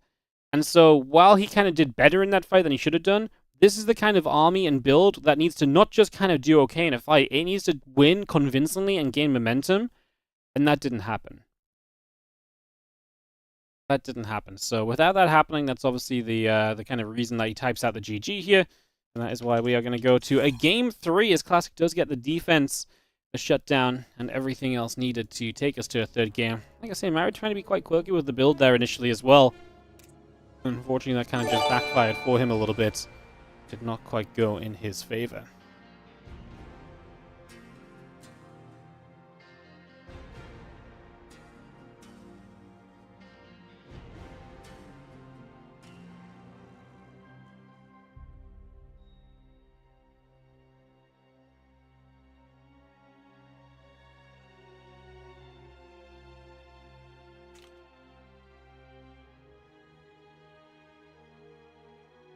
Alrighty, guys, let's go into game number 3 then between Classic and Maru. We have no reason to hold up, so we're just going to go, and keep some games a-coming. Like I said, we're going to do Classic Maru. After this, we're going to do the Rainor Zaun series, and then after Rainor Zaun, we'll see what else we have on the table as we get into this game 3. Probably a couple more series after this, Rainor Zaun, and then maybe one more after that. As we have ourselves on the top right-hand side, the blue Protoss player. This is Classic. And he gets it tied up with our red Terran in the bottom left corner of the map, Maru, as we get into game 3 of this best of 3 winner qualifies for the GSL. Howard Kabul, thank you so much for the 50-month resub on the Prime. Thank you for priming us up and using your Prime on the channel. Super appreciate it. Thank you so much. Appreciate the support. Thank you, thank you, thank you.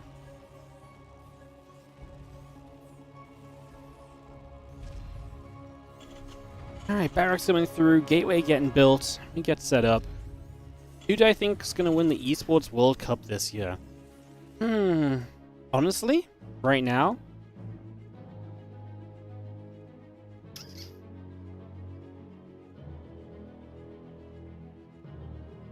I want to say Hero, but I feel like I want to say Hero, but I'm disregarding the fact that Cyril is probably kind of a beast still.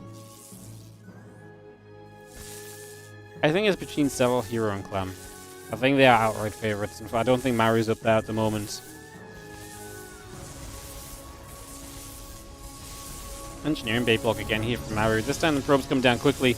This time Classic should not have to build his Nexus out of location, so you should just be able to build it on the natural. That obviously means it's going to be difficult to kind of do the Hellion run-by kind of stuff that Maru's been doing in the previous games, although the SCV is still going to peel across to the right side and may still just proxy the starports. Definitely going to be in position to do that.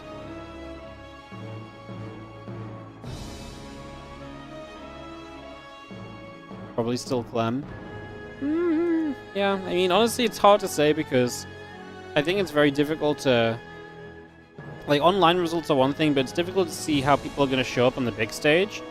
Like, what Hero did last year was pretty incredible, too. He showed up to EWC and he just played, like, on another level. And that was before he was really, like, super good online. So if he can be as good as he is online and then also find that kind of skill level jump for EWC, he's going to be an absolute beast to break down, you know?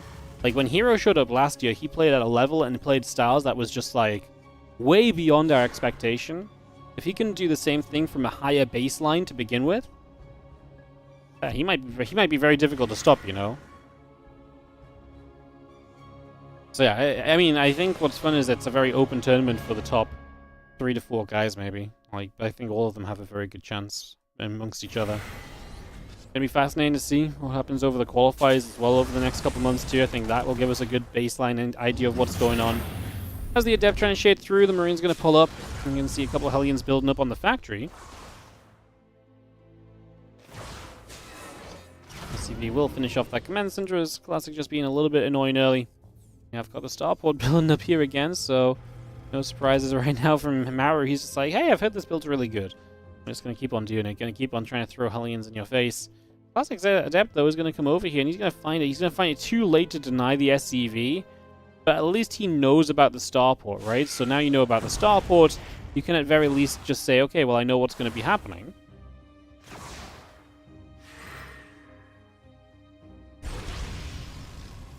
Adept coming over, the couple Hellions are going to get nipped at.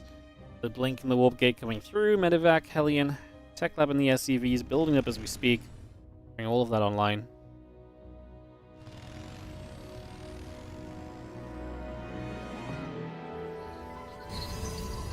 And Blink and the Stalker just going to come about. We'll have ourselves the Medevac here just going to be empty. That maybe gives the Hellions a chance, but it's a wall off, so not quite. You see the Medevac trying to make a move, so at least you're tracking that. Stalkers and the sentries are going to get dotted out of position a little bit as the Medevac now boosts into the main base. We can force field the Hellions away from the probes as well. Yeah, just get them stuck in the back. Obviously, the Medevac can evacuate these, but the important thing is that you just don't let them near the probes. A couple more Stalkers warping in as the Hellions going to make a dive for the natural. All 4 Hellions are going to make it there. No, 3 are. That's still one-shot potential on those probes. As all the Hellions go down, what's been lost? 8 probes in total, and a lot of lost mine time. Like, these probes in the main base were doing a marathon. You know, they were running around for a long time. 2 more Hellions going to come back in the main. The extra 2 Hellions is something that Maru's now done a couple times in this series. There's the sort of thing which, as a Protoss, your natural response once the first 4 Hellions go down is, oh, I'm safe. Hence, he's across the map. Hence, there's not really any units over here. And hence, these 2 additional Hellions are going to work wonders because it's just a little bit offbeat. It's a little bit off meta. And like I say, your natural instinct of what to do in these kind of moments, you know, those 2 Hellions kind of go against the grain on that one. So you kind of end up looking a little bit silly as Classic, like, hey, why won't you prepare for the medevac to come back in? But it's just not normal for that to be the case. It's not normal for that to happen. Obviously, it looks a bit silly in this series because Maru's done it in the previous games already. Now, this also didn't look great as he gets caught in the corner there. Now, he does kill some SCVs. He kills 9. But he loses 3 Stalkers and a Sentry. So while Maru loses workers, he is going to gain by killing some of the army at the same time.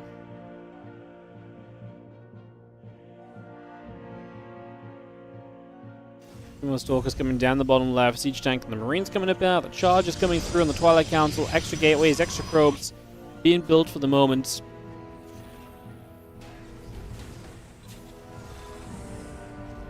And that Charge coming up on the Twilight, so you bring that straight through. Stimpack Combat Shield and +1 coming up as well. Stalkers will continue to blink about for now.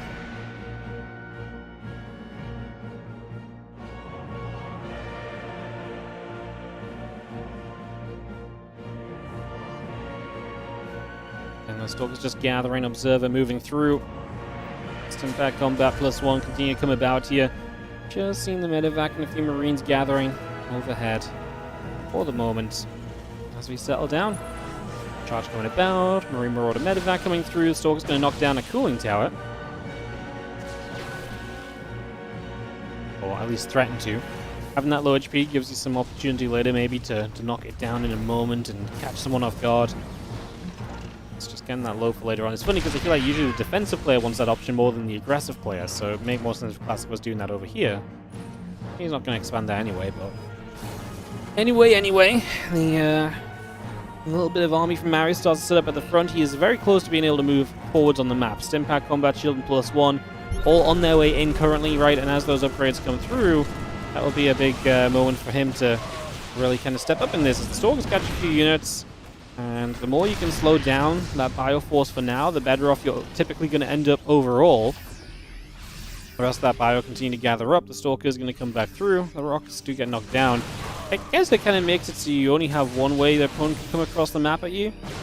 I'm just trying to figure out why Classic feels it was important to knock those Rocks down, or what he feels like he really gains from it. Maybe just the push up to the top side of the map is now a little bit longer. I guess that's arguably pretty decent for him. The Stalkers blink around. A couple good force fields as well, trying to block off this army, trying to hold Maru off for a little while. It's Classic, trying to make use of these blink Stalkers and the value that they provide. His first Colossus on the way. Wants to just try and stop these tanks from getting into position though, because if those tanks get into position, it becomes very awkward for Classic, because once those tanks are in location, they are obviously going to be able to target fire Colossus down. They're going to be very difficult to get rid of. So come forwards here. Colossus already took a beating. Shield's gone on it. We just blink forward. We get a medevac. I feel like I'd rather he be target firing the tanks, so maybe that was the idea. He does get the tanks now. Widowmines, though, going to the center of the Stalkers. Zealot's now shown up to be a frontline. So do the SCVs. The Colossus is a bit out of position. If there was a battery on this natural, I actually think Classic is in a pretty fine position. Keeping the Colossus alive would be huge. The Colossus goes down. He's going to lose the pylon before he gets another. And that is going to be a disaster in the end, as Maru just has a significant army supply lead at the end of that. And that is going to be Maru just stimming straight through to a GG, it would seem. Stalker still being hunted, a few probes on the high ground. Unit's going to come up this ramp, and Maru, with this chase down, is going to qualify himself into the GSL, it seems, because Classic does not have enough to hold on. There's a bunch of interesting set of games, because obviously we have kind of a similar build being used multiple times here by Maru. And Classic kind of showing actually quite a bit of potential, I felt like. That second game was very good. I felt like the setup in this game was good too. He just needed a little bit more defense ready. He did lose a lot to the Hellions this game in the end, especially the extra couple that came in. And again, it wasn't all in the numbers on the screen. It wasn't all in like exactly workers killed. A lot of it was also just in the fact that it was like, hey, there's also been workers running around crazy and not quite doing the right thing for a little while as well. So I think that's also got to be seen as a little bit of a factor there. GG's. GG's. Alright guys, what we're going to do next is Rainor versus Zaun. And then we'll see where we're at from there. I think we'll do Rainor Zaun in like one more series, maybe. I think that's our plan around for the day. So just take a couple of moments, guys, and it'll... yeah, we'll just take a couple of moments and let the ads play, and then we'll get into Rainor versus Zaun, and then the other one from there. Is Rainor in Korea? Yeah, Rainor's been in Korea for months. He's been just chilling there in the off-season.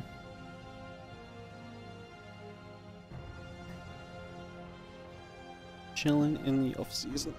Alright, so yeah, we'll do Rainor vs. Zaun, and then we'll do one more series for today. And like I said, I've got some sponsored content to do on Twitch, guys, so that'll be coming up as well. So hopefully you guys can stick around for that. Like I say, gotta slide that in today. And then I'm going to be off for the weekend, and then next week we'll be back every single day with StarCraft 2 again, hopefully. That sounds good to you guys.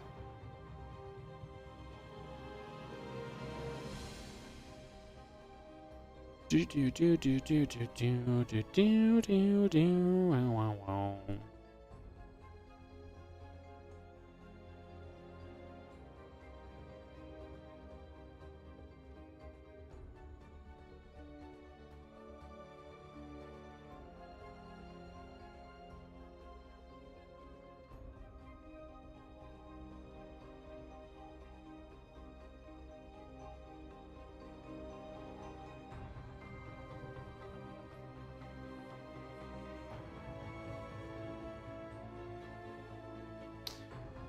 Alrighty. I guess my shoulder's really bugging me today. I'm channeling my inner Maru by having a bad shoulder, apparently.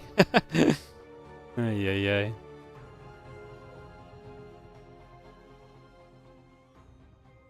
Is this live? I am live. Hello. These games were played a few days ago. We're casting replays.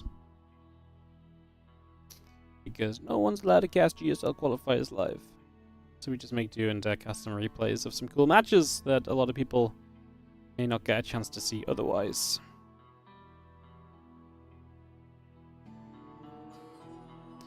Hell yeah. Alright, what are we at? Yeah, let's get into this Rainor Zaun series then. Let's do it.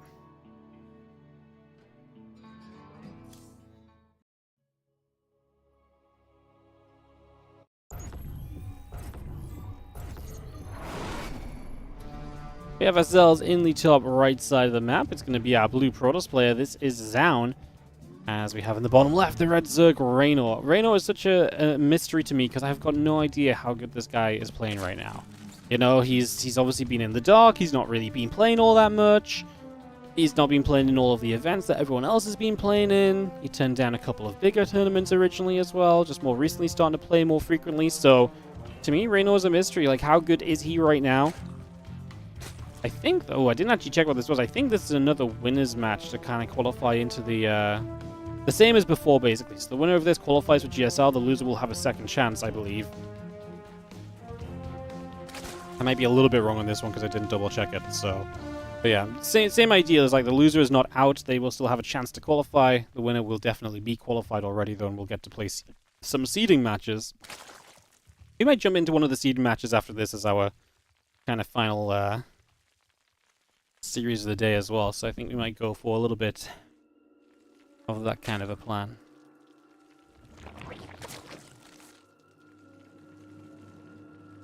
Alrighty, so we have our hatch, gas, and pool coming up, gateway and the probe coming around, and get settled in. Game number 1 of this best of 3 coming through as we speak. And again, this is GSL Qualifiers, me just covering these replays a few days later. Just help fill in a day of StarCraft 2 here on the stream. That Overlord heads to the upper right-hand side, moving on through for the moment.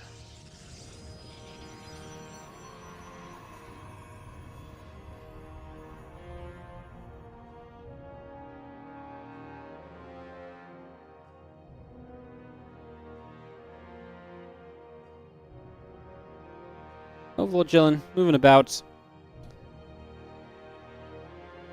Rainor should just switch to Terran. You were watching him on stream, he was cooking. Yeah. But the crazy thing about some of these guys is some of their off races are just freaking good, you know? Like, They can play some very good off-race StarCraft 2. Turns out that StarCraft 2 really is a game of skill, and a lot of the skills that you have on one race will carry over to the other races as well, you know?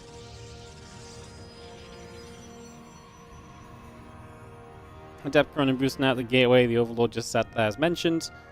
Continue to settle into this as the Stargate comes through the Nexus building. I've got the couple of Lings going to chase after a probe for a few moments as well.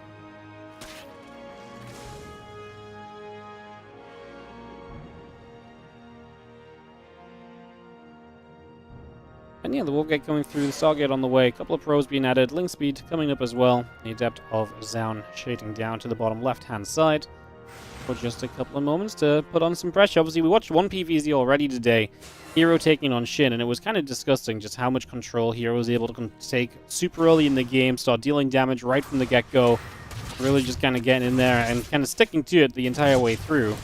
As the Adept here trying to find a drone, the Zerglin going down, and go back and forth for a few moments.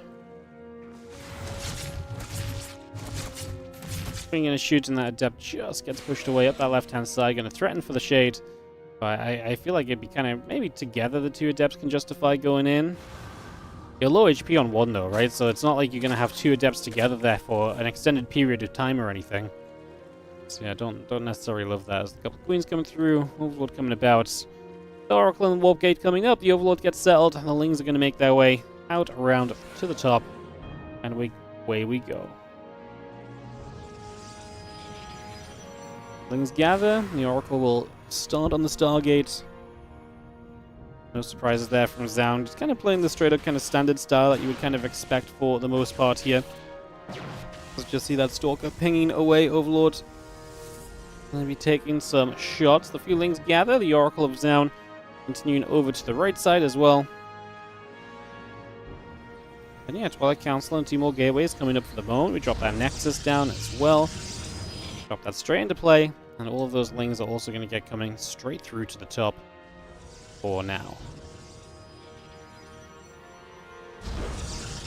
Final Nexus, couple gates, Twilight Council, Rotron, and a few drones coming about as well, just so you know, additional drones gathering together for a few moments.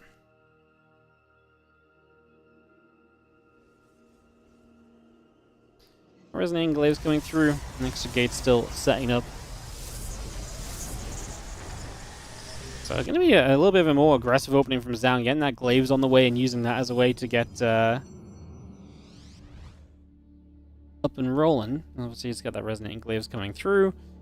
The Rotron and Evo Chamber coming about. The drones coming through. The Overlord on the way. Extract coming up as well. It's going to hit and hit hard. Those Oracles taking a lot of shots. Nexus will be finishing shortly. So again, we bring the rest of that online. And can we really do anything with this Glaives? Reynor's going for a melee upgrade opening, which does mean that you're opening into a setup here, which basically says, hey, look, I open into a melee upgrade. That means Glaives should be pretty good against me. So I feel like this is kind of something of a dream scenario from Zaun. We'll see exactly how he can go about it, though, exactly what he's able to do.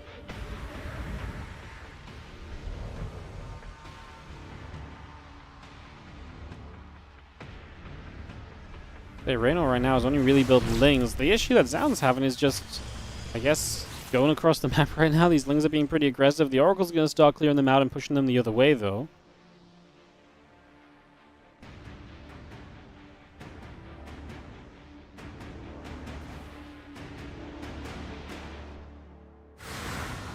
Shade's back. The Oracle's going to be overhead. Going to be seeing the Queen's going to be there. The Adepts are going to shade. So just going to be trying to make their way forward. Let's see what they can do. Warlock is in position. First couple of Roaches coming out. Important for Rainor. The Adepts commit to the shade. The Ling's going to back away from it. Stasis Ward's coming down.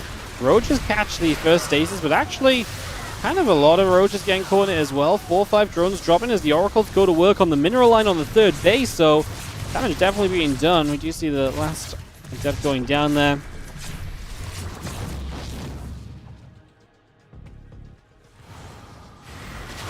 9 drones dead. We do see the Lings trying to wrap around a couple more of those Adepts. Blink coming through on the Twilight Council. And we just see more Queens, Roaches heading their way up through the center. A couple of Adepts still being chased away also.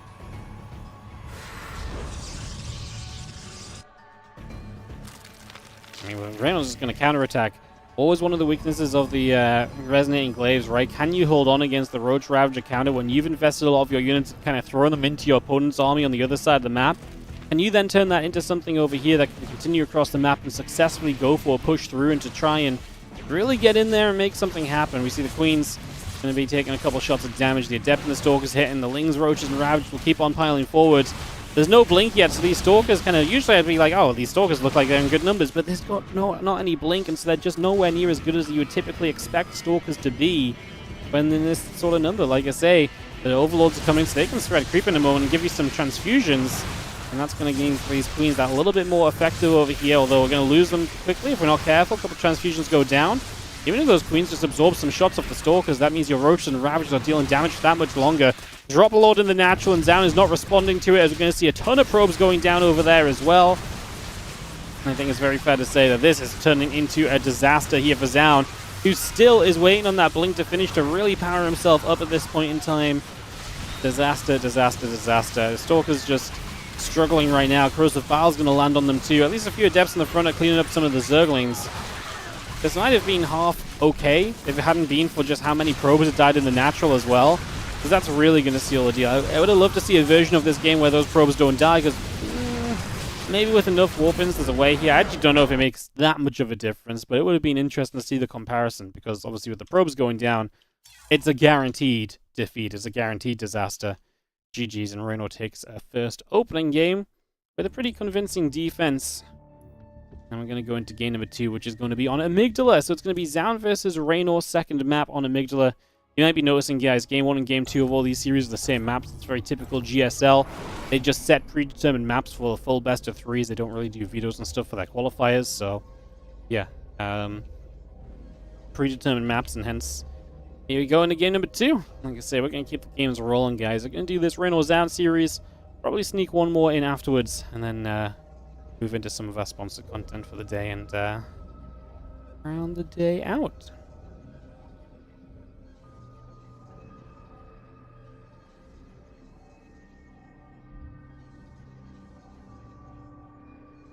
Top right side is Zaun, bottom left side is Rainor. Game number 2 of this best of 3.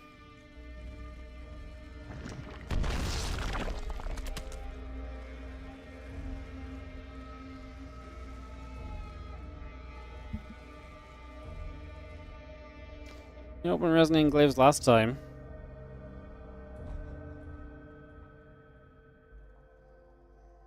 I feel like, I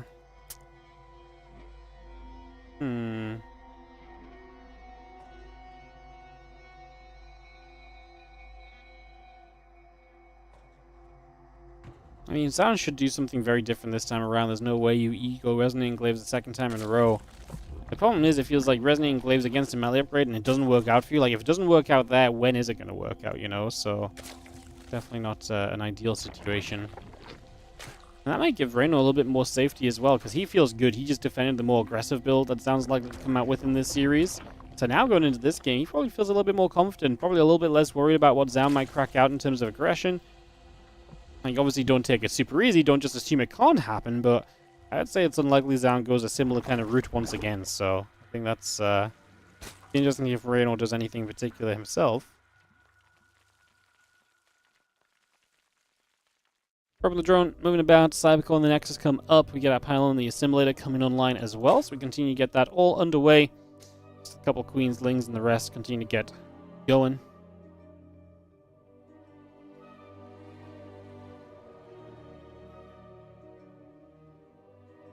And that probe will just go patrolling at the front. So, Stargate on the way, no surprises there on our initial tech structure.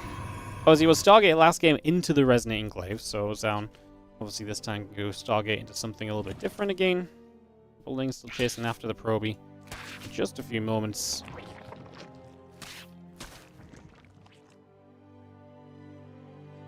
And those Lings will continue to do the chasing. That probe getting pushed right out into the center of the map.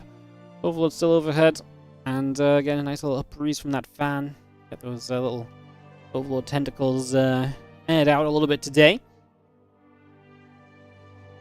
Always good to keep your Overlords nice and fresh, you know. You know what they say, a non-fresh Overlord is as good as a dead Overlord, or Something to that effect? Question mark face.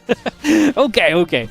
Stalker is going to come pinging through, and the Overlord is going to reposition itself back to the high ground. The Adept is going to come over. The Queen is going to fire. The Adept still taking some damage. So a few shots coming through as the Spore Crawler goes down. And the Adept then shading out as Rainor. What will he go for here? Obviously, Link Speed on the way. What will his follow-up be, though? What will his overall composition goal be? Will he aim for a melee upgrade? Again, is he going to go a bit more kind of towards roaches? This time around is a possibility as well, for example, so a couple of options.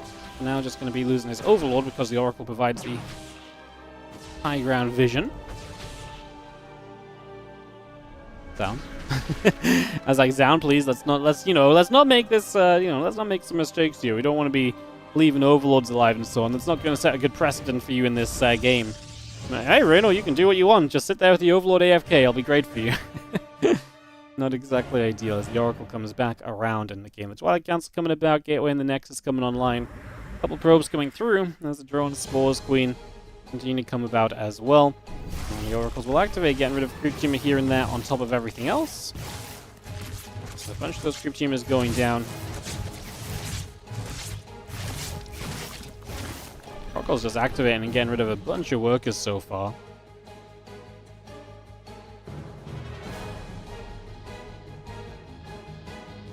So yeah, 3 drones going down. The Twilight Council will be finishing in a few moments. The Oracle's still from down coming back around the top. Lings are going to go running underneath, and the Adepts will continue to shade through. Again, drones building. Evo Chamber and the Roach Drone coming online. The Oracle's going to get an energy overcharge. And the Lings of Rainor continue to move back around at the bottom here. Again, Evolution Chamber, Roach Drone, both building up. Those few Zerglings still gathering together. The Adepts are going to come over, and the Lings are going to go running. So we've got those gates coming online. The 10 additional Lings coming up as well. Just going to see the Oracle still stepping through the bottom. We're going to have the Adepts going to shade.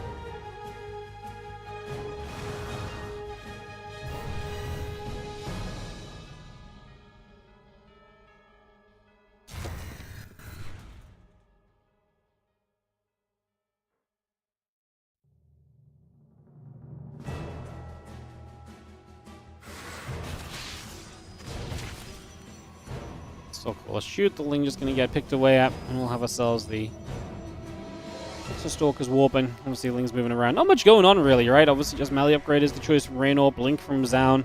Much more standard opening to this PvZ. We're not going to see aggression hit anywhere near as quickly as what we just saw in that previous round, so not going to quite see that popping off quite as much as the couple Oracles will continue out down to the south. They're going to make their way down there. Hatcheries coming up in a couple of different positions, so we continue to get that going.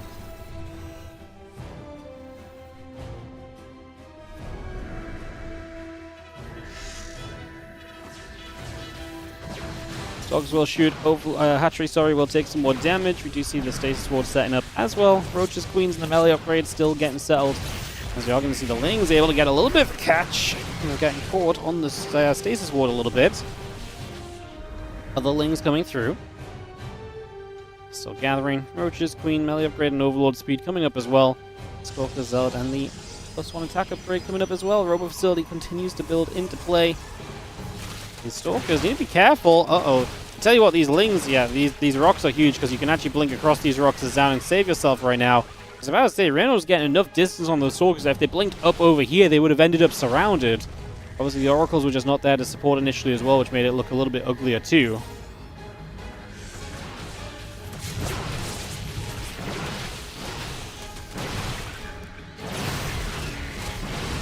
Stalkers will fight. A couple of those Lings getting grabbed. Roaches and the Queens are going to go pushing up. Still got the +1 charge coming through as well. The Lings continue to gather. Stalkers still getting jumped on. Then +1 charge coming up. Robo Facility and Robo Bay coming into play. The rest of these Stalkers heading up towards the top. Couple Oracles going to get into the center here. The Lings and the Roaches gather. We have got ourselves the double Dropper Lord with Queens inside. So Rainor just going to show us aggression for a second game in a row. Obviously, last game I think it was very justified as a response to what his opponent did. This time, he's just going to say, yeah, I feel like I can just send it. I feel like I can just get this army, send it across the map, and get some work done. Even has the Dropper Lords Loaded up with Lings, which obviously a huge success last time. Now Zhang gets a little bit of a heads up on this, a little bit of scouting available already, as those Stalkers, I think, saw the drop load, so he should have a rough idea of things he needs to be wary of here, as Rainor just ran headfirst into those stasis wards. Obviously the Queen's still in the drop lords too, and he's still going to commit across the map with this attack over these next few moments. A couple Stalker shots and the Lings get turned around. Drop a lot of Lings up the top, going to try and get into the main base here, into that mineral line. There's a cannon there though, so a little bit more defense. In fact, cannons all over the mineral lines. We'll see if that helps Sound out, because obviously last game was a bit of a struggle already against those drop lords. Maybe we can do a little bit better here this time. As the Queens, the Roaches, the Ravages, and Lings all gather up. Couple Colossus out is going to help a lot against the Lings especially. The Lings peel away from those Colossus and go elsewhere. Drop Lord in the main base went absolutely nowhere, shut down by Stalkers. The Lings in the natural will start to deal some damage. I'm concerned that these Colossus are zoned out heavily right now, as the units on the third base are taking a little bit of a beating as well. 25 probes going down. The Lings are still attacking. The Stalkers are still dropping. 28, 29 workers going down. A few more shots coming about. The Roach Ravage is still flying. 33, 34 dead workers so far. Zound sits here at 67 supply. He is just not going to have enough to hang on in there. Reynor's aggression is looking good. Gets an infestation pit behind this. There's still the Colossus, which is a little scary, but I mean, the damage is done with 40 probes killed. This is not the sort of damage you bounce back from as the Protoss player in any sort of comfortable, reasonable, or easy way. Like, this is hefty damage taken. And this game number 2 is definitely swinging very quickly and heavily into Reynor's favor. Up 40 army supplies. He backs away, like I say, if he does need to play this longer. He's got the infestation pit coming online as well, so he's got kind of a longer-term game plan, very much so in play and set up for himself right now. Drop a Lord to the right side from Rainor hanging about. The Stalkers continue through. Going to get rid of one more Drop a Lord. I mean, Zound's just going to send it. He knows he doesn't have the economy to stay in this, so he may as well just try and see if maybe the tech of the Colossus can do something for him across the map successfully. It's a better opportunity than anything else, right? I think it's better than building back up from the workers lost. Unlikely to work at all. This may be unlikely to work, but it might be a better roll of the dice, right? As the Lings try and wrap around. The Lings don't go very far, but the Roach Ravager closes the distance decently, and yeah, to be fair, the Colossus do okay. They get a step back. There's just so much Zerg here, and you're missing, major tools here as the Protoss. No Warp Prism, for example, right? If you have a Warp Prism, these Colossus don't die, and maybe you actually do manage to stay alive a lot longer, and maybe something comes of this, but in this scenario, that ain't gonna happen. GG's, and that is gonna be Rainor 2-0 in Zound. So Rainor qualifies to GSL, but what was interesting about this format was that once you're qualified, if you qualify through the first bracket, you actually get to play seeding matches, and winning in those seeding matches can send you straight to Group Stage 2, rather than Group Stage 1. So, I think the seeding match I would like to cover, as our last match of the day that we're going to do here on stream, is going to be... When I find it...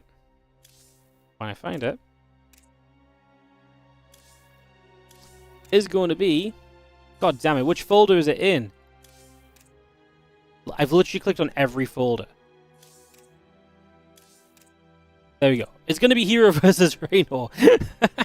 So we're going to do a Hero versus Rainor series here, guys. Get that underway. We'll get into that in a moment. Just run some ads, and then we'll do Hero Rainor best of 3. Excited for that. I talked about all the reasons why Heroes PvZ is so fun to watch earlier. Can you do that against someone the level of Rainor? Because Rainor clearly looking pretty hot. 2-0 down without really kind of, breaking much of a sweat.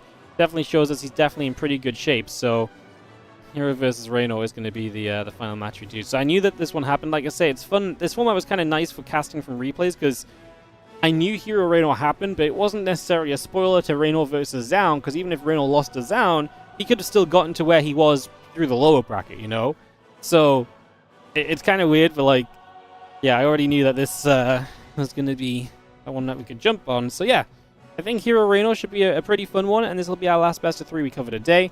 Again, we're going to do a little bit of sponsored content at the end today, guys, so if you can hang out on the Twitch after, I super appreciate it. It's Twitch bounty, so literally the more viewers we have, the more money we get out of it. And you guys know how we roll. Usually the more money we make, the more StarCraft 2 tournaments we run. That's the deal I give to you guys. So yes, we're going to do Hero versus Rainor.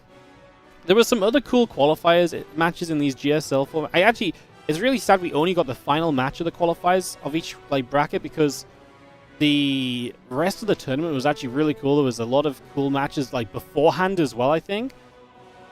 Just lost a lot of them. And I think a lot of the seeding matches ended up being TVT and stuff as well. So Not TVT and PvP, so like not a lot I necessarily wanted to cover. If we did 2 days of this, which was my original plan, we would have got them all done, but like I say, it's a bit of a weird week to be covering StarCraft 2 content just because there's so much other SC2 going on, so just trying to make the most of it. Let's go into Rainor versus Hero, guys. It's going to be a best of 3. And let's hop on in. And if you're enjoying, especially on the YouTube, hit that like and subscribe button, guys. Really trying to keep on pushing the subscriber count up on YouTube as best we can. We're on the road to 50,000 YouTube subs, so want to help us out with that? Really appreciate it. Just takes a moment to subscribe. It's free. Lets you guys follow more great StarCraft 2 content.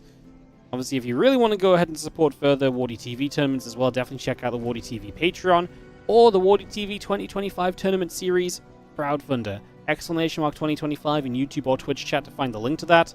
We are crowdfunding prize money for WardiTV tournaments this year to try and push them to another level and to try and help support the players as best we can with as many tournaments as possible to play in, as many good tournaments as possible to play in where they can justify playing their putting their time in, putting the work in, and giving us some great games. So check out all of that, but I don't want to spend too long selling out because what I do want to do is to truly get into this best of 3, which is already starting up in the top right with our red Protoss player here. This is Hero.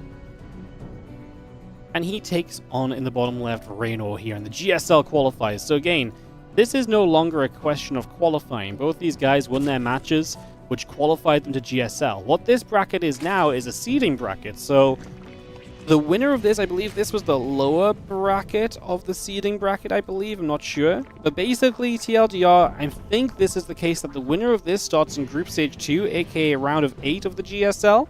And the loser starts in Group Stage 1, aka round of 12. So you basically get to skip an entire group stage by winning this series. So it's a pretty big deal.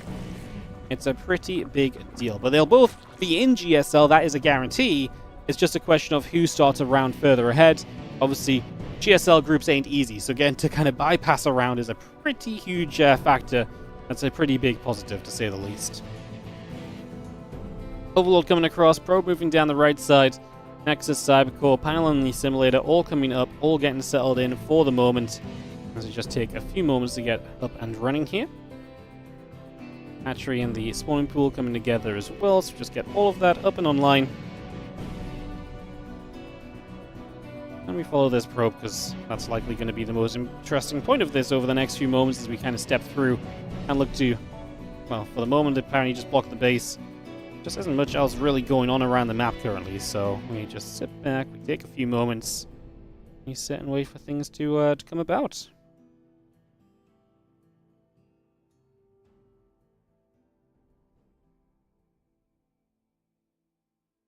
Drone just come down there to make that hatchery, but obviously is not able to do so because there is a little probe in the way, so he will pull back up to the top side instead.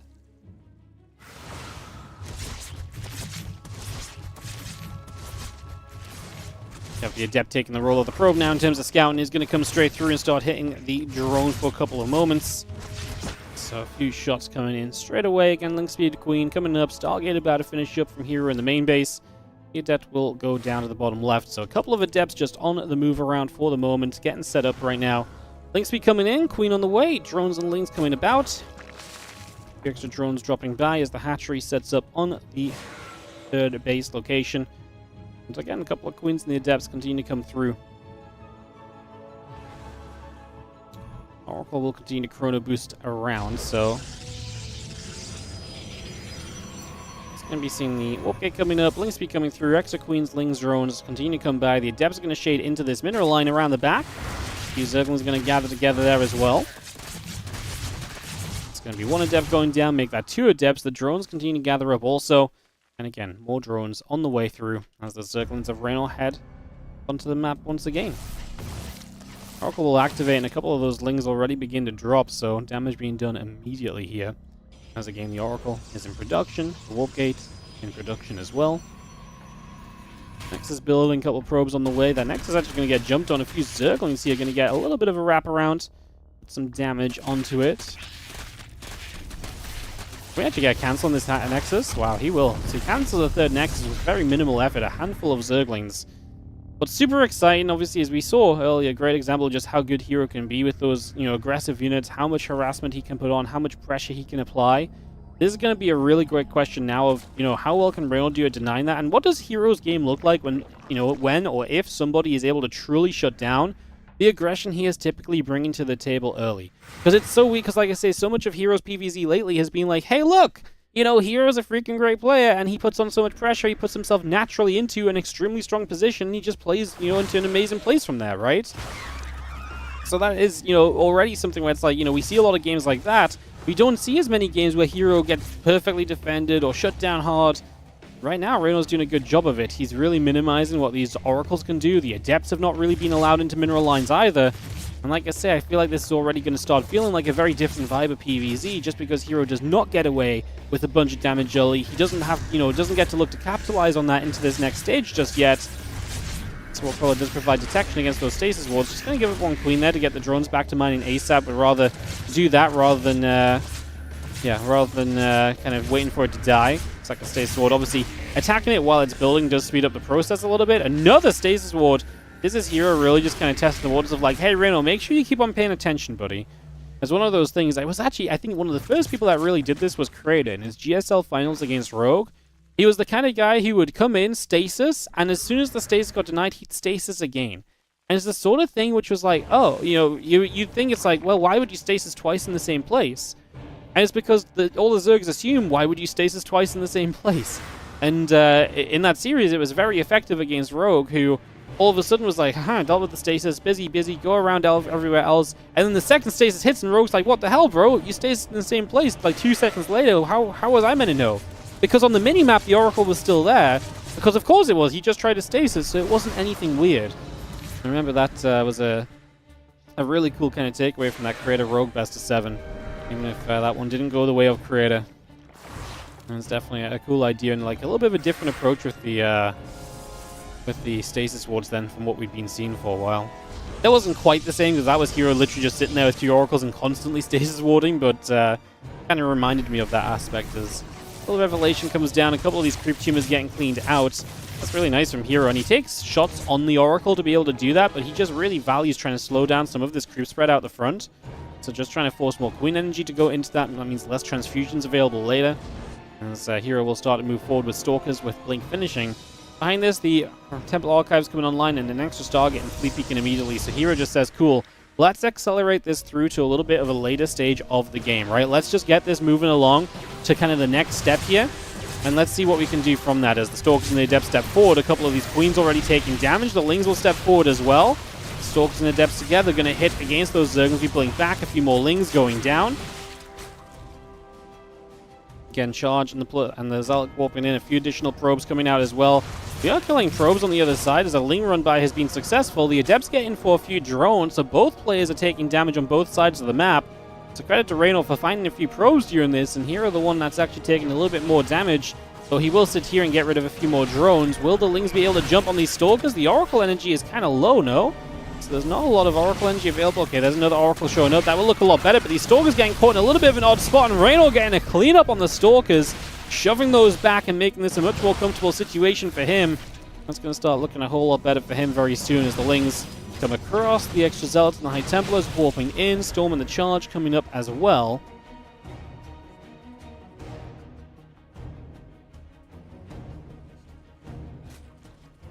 Look, coming through. The extra drones coming about. Storm on the way. Charge on the way. That Forge coming through from Heroes. Just going to bring that online as the Stalkers are going to blink in after a couple of those Lings as well.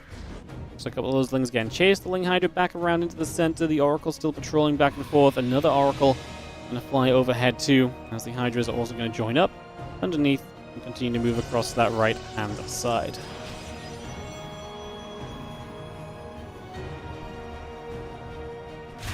Lings actually jump to the top side, going to go straight after the Nexus. So Nexus is going to go down.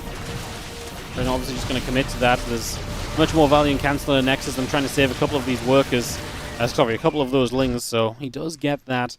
Obviously, Hydra's out for him. Drop Lords were just building. How does he utilize these? Been using these a lot in this game. Love that. Hero sees it straight away. Revelates them to keep an eye on them for a little while longer.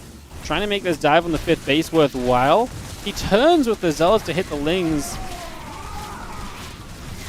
I'm trying to figure out whether he actually had a realistic chance of getting that base if he just stayed on it. Probably not. I think it's better for him to get the feelings, because this base isn't even mining yet anyway. And he just saw the drop load, which suggests that Rainor kind of wants to be aggressive. And if Rainor wants to be aggressive, it's probably better for Hero to, instead of trying to kill off a 5th hatch not currently in use, to whittle down some of the unit numbers, right? By whittling down those unit numbers, you give yourself a much better opportunity to kind of survive through and to get to the next stage of this. 7 lurkers will begin to morph in. The +2 melee upgrade coming about as well. Drop lords moving over. Stalkers and the High Templars coming up as well here currently. And yeah, Zerglings coming around the left side. A creep tumor will continue to spread on forward. And a few of the Hydras and the Queens will also make their way around into the center for now as well.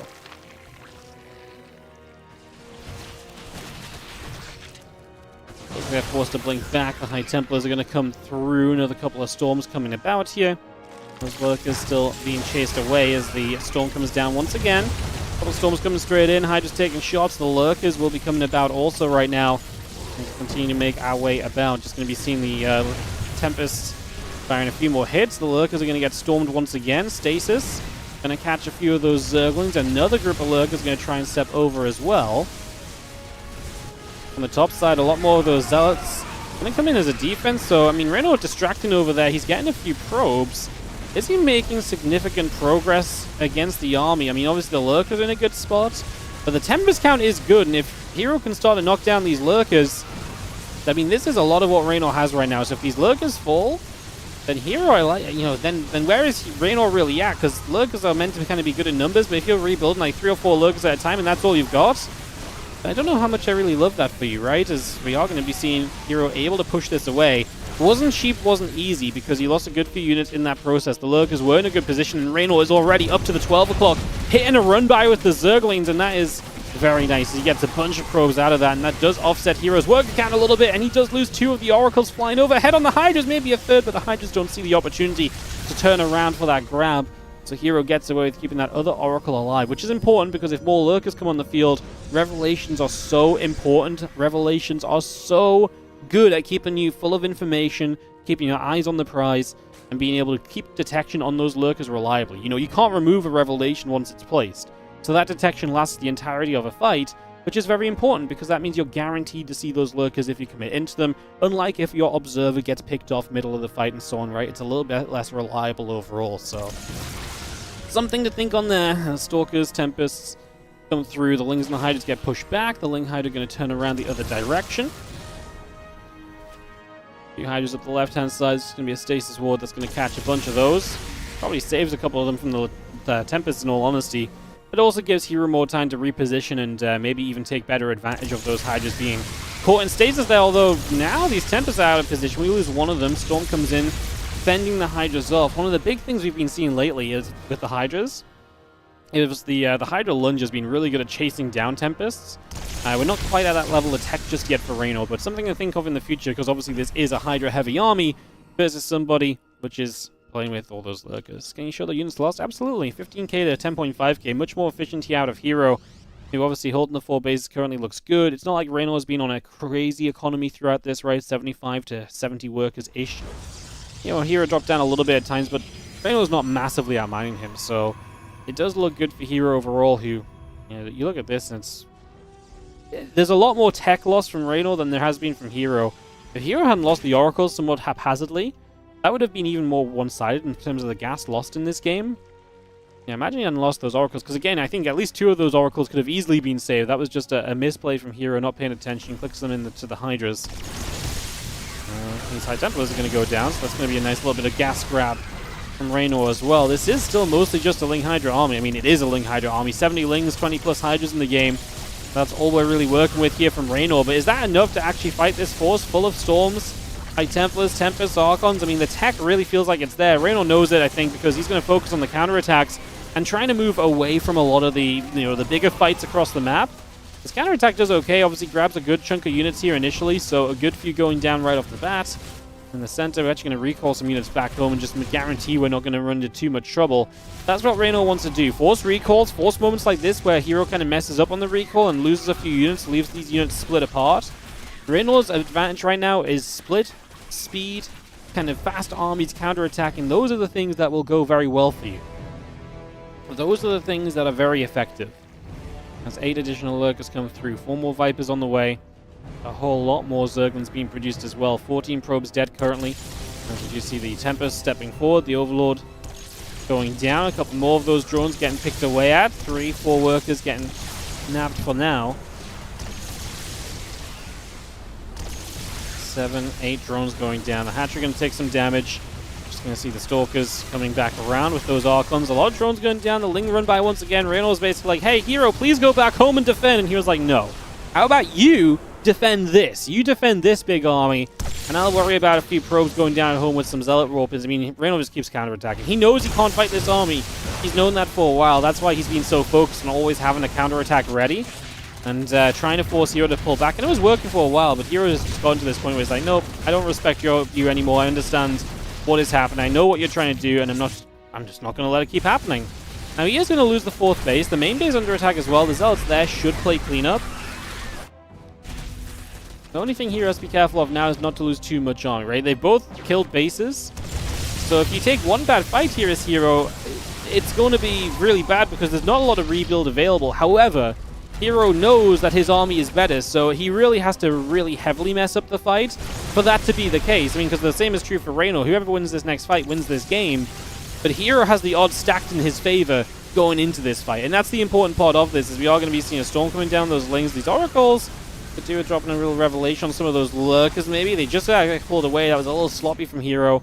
Now as the revelation drops, the Tempest will start to get some free pickings, and Rainor says GG. He's not going to stick around any longer here on ley lines for Hero to bully his army around and all the rest of that. GG's, and it is going to be Hero taking the opening game here against Rainor in what is a best of 3, of course, in this GSL qualifier, but they're both qualified. This is more of a seeding matchup. The winner gets to kind of bypass a stage, or bypass a part of the group stages. You bypass group stage 1, you start up in group stage 2, and that is nice and lovely. We'll just take a moment, guys. I got to run ads on Twitch, so we'll have to give it like a minute or so we don't overlap too much. And then we'll get this started on Amygdala for game 2, because like I say, all the maps are predetermined. So Leyline's map 1, Amygdala game 2, and then I think it's Ultra Love game 3 every single time in these GSL qualifier games, what we've been seeing so far. And we'll go from there. Love it. Love it. Do do do do do do do do do do do.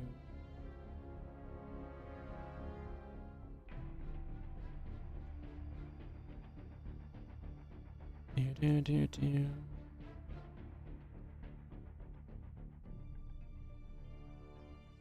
Is Hero Reynor's nemesis? I feel like every time I see these two, it goes poorly for Rainor. I think Hero definitely has a playstyle advantage over Rainor, in that the way he plays definitely just kind of nets him a bit of a favorable position there just straight away. So yeah, there's definitely a little bit of a factor to it in that regard. It's not like Rainor can't ever beat Hero, but like there's definitely like Rainor likes to play fast, busy, crazy, but that's kind of Hero's very capable of adapting into against like fast, crazier playstyles, right? Like, Hero's actually very good in that sort of a situation, you know. So yeah. All right, let's go into game number 2 here, guys. As we have in the top right-hand corner, the red Protoss player is going to be Hero. As we get into this best of 3. Game number 2. Thanks for joining us today as we just throw out some GSL qualifier action. And yeah, of course, we're going to be, like I say, not going to be here the next couple of days as well, guys, but I will be back on Monday with WardiTV Mondays. And we'll be, obviously, running some stuff next week as well. So Tuesday through Sunday, we should have even more StarCraft 2 available for you guys. So yeah, with the StarCraft 2 coming up, basically, is the TLDR. And look forward to sharing all of that with you guys as well. Should be a good time.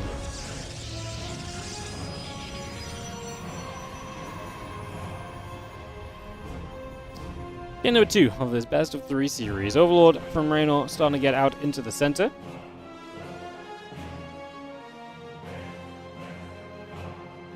Obviously, Hero takes the lead in map 1. Rainor did have a better early game than a lot of the Zergs we see against Hero, right? He did not really take a ton of damage. What didn't go quite so well was some of the pushes then started to go a little bit towards Hero's favor. Definitely was able to trade well in a lot of those as well. Let's just see our Nexus and the Hatch gas pool coming through. That's where that game first started to take a little bit of a turn as we get into, like I say, this game 2 of the series. I actually do wonder a little bit what Hero Reynor's all-time results are against each other. It's one of those ones that might be a bit skewed because obviously they've played probably so much over so many different metas and so many different kind of periods of StarCraft where they've both been at different levels of dominance. Let's have a little peek.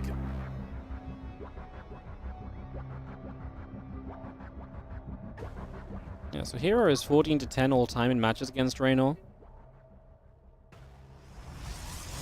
Lost to Rainor the last time they met in the Leo League Cup. Beat him in the Masters Coliseum. When so he lost the most recent meeting, but then before that he won 1, 2, 3, 4 times in a row, including the eSports World Cup, right? So a couple of times there, that was 2-0, 3-0. So especially in more recent kind of history and memory. In fact, a lot of Reynor's wins came much earlier in kind of their meetings. Hero's been much more dominant against Rainor kind of the last year or two. Kind of since Hero's kind of post-military. It's kind of a wild result. It's kind of a wild start. It's not easily done. As you see, this Adept is going to come shading outwards, so Adept going to shade out onto the map. Link speed coming up, Overlord and the Hatchery both coming in. As we make our way through, a couple of Lings are going to come about here from Rainor as well.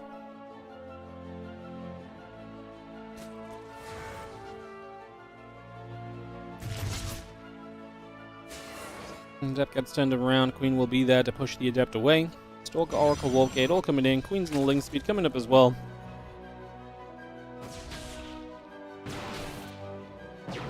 Stalker just going to go up pinging there as the Overlord takes some damage. Yeah, Queens and drones coming about. Hatchery dropping into place. Stalker's still going to sit there for this Overlord when it gets high ground vision again. Obviously the Oracle is on the way over to provide exactly that.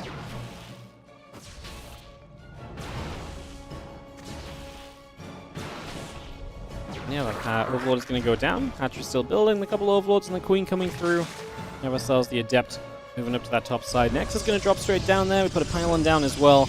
A couple of Adepts just going to gather up together for the moment. Queen's, Overlords, and drones very much so on the way out currently. The Zerglings gather together. Twilight Council next is building too. And a lot of that just continues to come straight up and online. So yeah, this gateway morphs into a warp gate. And extra gateways. The Twilight Council coming into play. The Oracle's a hero still heading down to the bottom left.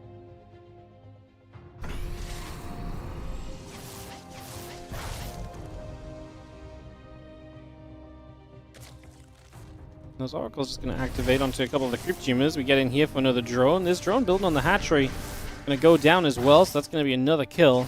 And it's just going to be seeing the next drone also taking some pretty heavy damage on the egg. It's going to be cancelled too, so Hero taking what he can get. It's a vast difference, though, from what we see from Hero a lot of the time in PvZ.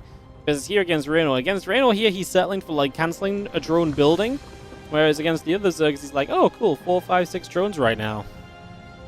It's kind of crazy, just the difference that early game makes, and Hero just able to manipulate positions so frequently into something good. Like here, he is going to get through for what should have been a lot more work than it was. He only gets one, and that's on Hero miss microing. Does not get the Oracles to sync up their shots, and that makes it a little bit more difficult to capitalize on, and that does go a little bit wrong for him. As the Resonating Glaive starts up as well. Forge also coming through here from Hero. A couple of Oracles are going to make their way out down the bottom side, and the Lings are going to go across. Like I say, it's Glaives on the way. We saw Rainor deal with this once against Zaun earlier today already, so obviously very capable of doing that, but let's see if we can get the information and get the fights he's looking for. Is that melee upgrade again? When he played against Zaun, I said this typically trends towards the Resonating Glaives play a favor, and I would stand by that statement. Glaives against melee upgraded Lings are still going to go to the favor of the Glaives, especially because melee upgrade is not going to be done for a while. One of the big differences, though, is Hero's already going to be on the map, so he's going to be arriving as Glaives is finishing, whereas Zaun really took a long time to get the Adept shaded onto the map. So Hero will arrive much sooner, which gives you less time to get Roaches prepped as Rainor. And these Adepts are going to show up straight onto the third base, and that's an issue because a lot of the Lings are threatening the counterattack, so the Lings that are here are not exactly going to have the best of times. The Lings are going to run to the third, and there's nothing there defensively. The Oracles have given up on that defense, expecting Rainor just to be pulling back to play defense himself. The Adepts warp in, though. 5 probes going down. We've not killed any drones yet, just denied mining off the third base. The first Roaches showing up. It is still lost mining time for Rainor, though, so keep that in mind as the Adepts get through for a few more Zerglings already. 5 probes going down, a few drones on the other side. The Lings are going to keep on nibbling up against the Stalkers there for a couple more moments. An Adept warp in, going to try and stop these Lings from leaking through. And we will get rid of a bunch more Zerglings there as well. They all go down. So Raynor's not going to do well in the counterattack, and over here, he is finally losing drones as the Adepts got through for Workers on the main, Workers in the natural. The Adepts will go down. Down 30 Workers, Rainor is droning, which is not exactly ideal. Because you're basically saying, hey, look, I'm going to drone, and if I'm just going to drone, then you're going to try and play the longer game. But trying to play the longer game from down 20 plus Workers is obviously not ideal. Obviously, if you're kind of going across the army, like if you're down 30 Workers and you build army and you go and counterattack, I believe there's an opportunity, right? I believe there's a chance that you can make something happen.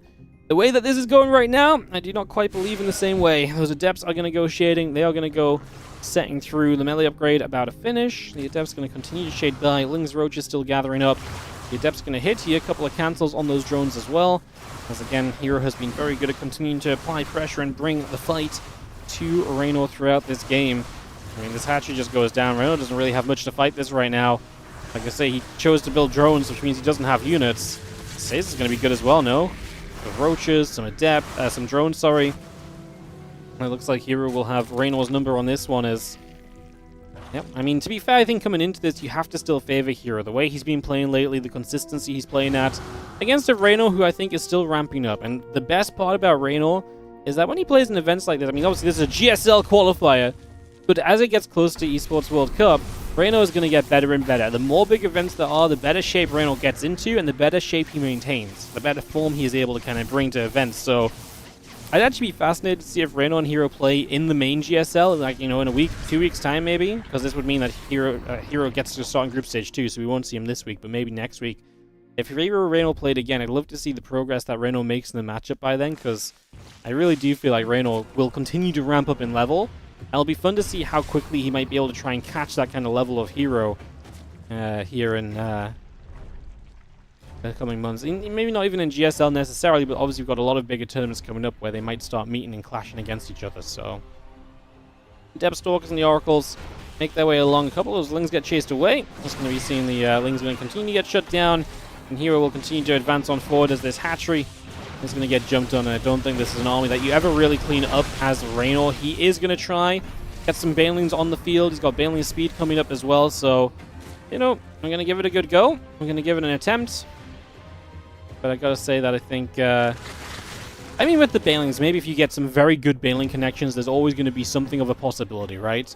There's always going to be something of a chance that may not exist otherwise. So, I'm for it. I'm all about it. It's going to see the Roaches, Lings, and Queens gathering up. Plus team melee, Baneling speed, Roach speed as well. Ling Ravager on the way. Solid Archon Oracle gathers up. The rest of the Stalkers in the top left-hand side going to gather as well. We get a Nexus build in the top left corner for now.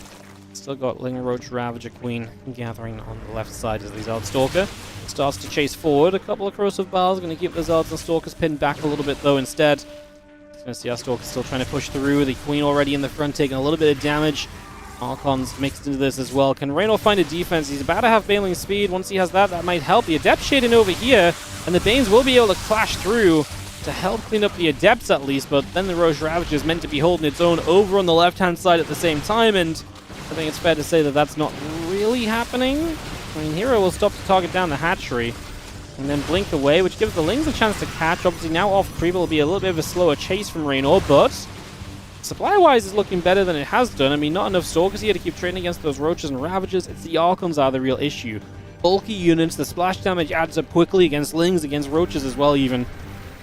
I mean, I like that we get 15 more Banes on the way. Still think some good Baneling connections could be the secret to success if there is a way back in for Rainor. Whose army supply looks fine, but he's trailing in upgrades. He's definitely trailing in tech.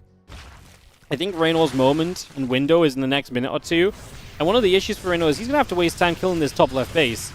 I don't even know if Hero should really fight this. He sees the Banes, I think he won't. I think for Hero, Rainor killing this base is just going to give Hero time to get more units set up to defend the bases which really matter. He already sent the Stalkers across the map, so he's going to put Rainor back down to 3 bases himself, so that's going to be great, and you could recall them back up to the top if you need them here. As the Bears go charging into Banelings is not really an advised decision. Believe it or not, those Banelings are heckin' scary. There's the Stalker recall. Actually got the 3rd base as well, by the way, with the Stalkers, so He's going to knock Rainor down to 2 bases. Rainor 100% all in here. And Hero just needs to find a defense. Let's see what the Banes can do. Stay Sword doesn't do much. The Archons are swinging though, man. The Banes, they got rid of a bit of stack defense, but they mostly did nothing. And the Archons are still pretty healthy. Now it's Ling Ravager. Stalker's going to blink away from a Corrosive Battle on the top side of this fight. The Ravager's still trying to push on through. The Archon's turn to fight again. Hero's supply definitely taking a trend in the better direction. The thing is, Hero's Warpins are going to go a long way as well. That's a nice catch for the Lings. Again, a bit of a surround. A few of the Stalkers going down. More Zealots warping off to the left-hand side.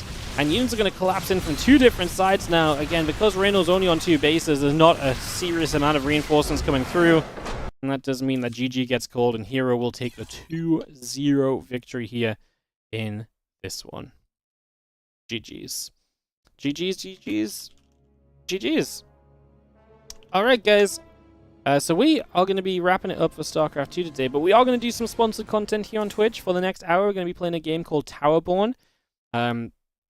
Twitch bounties are literally based on viewership, guys. So if you leave the stream on for the next hour, the longer you leave the stream on and count as a viewer for, the more we get paid, which means the more we can put into StarCraft 2 events and stuff like that in the future as well. So if you want to support the stream for free, stick around and hang about here on Twitch while we move into Towerborn for the next hour. Even if you just stick around for 10 or 15 minutes, that helps a lot as well. So do consider that and help us out if you can. We really do appreciate it if you can. Really do. If you're on YouTube, I will be turning the YouTube off. We don't have the sponsored content from YouTube, but you can come over to Twitch if you want to support for free. Like you say, it's super easy. Literally just turn the Twitch stream on and watch for a little bit. It's not StarCraft, but it helps us run more StarCraft 2 tournaments. Like I say, pretty much everything we do on the channel is all about running as much StarCraft 2 as possible. So I'm just going to run a set of ads on the YouTube and then turn it off. So if you do want to join us on Twitch, YouTube stream, maybe I'll see a few of you here.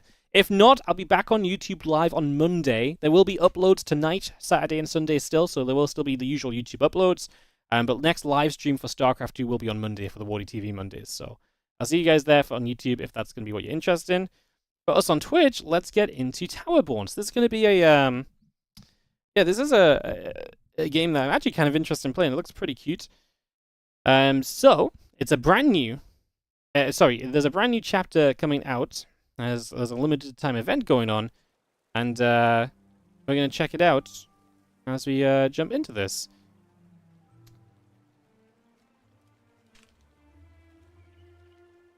So yeah, it's a side-scrolling combat action RPG loot progression game.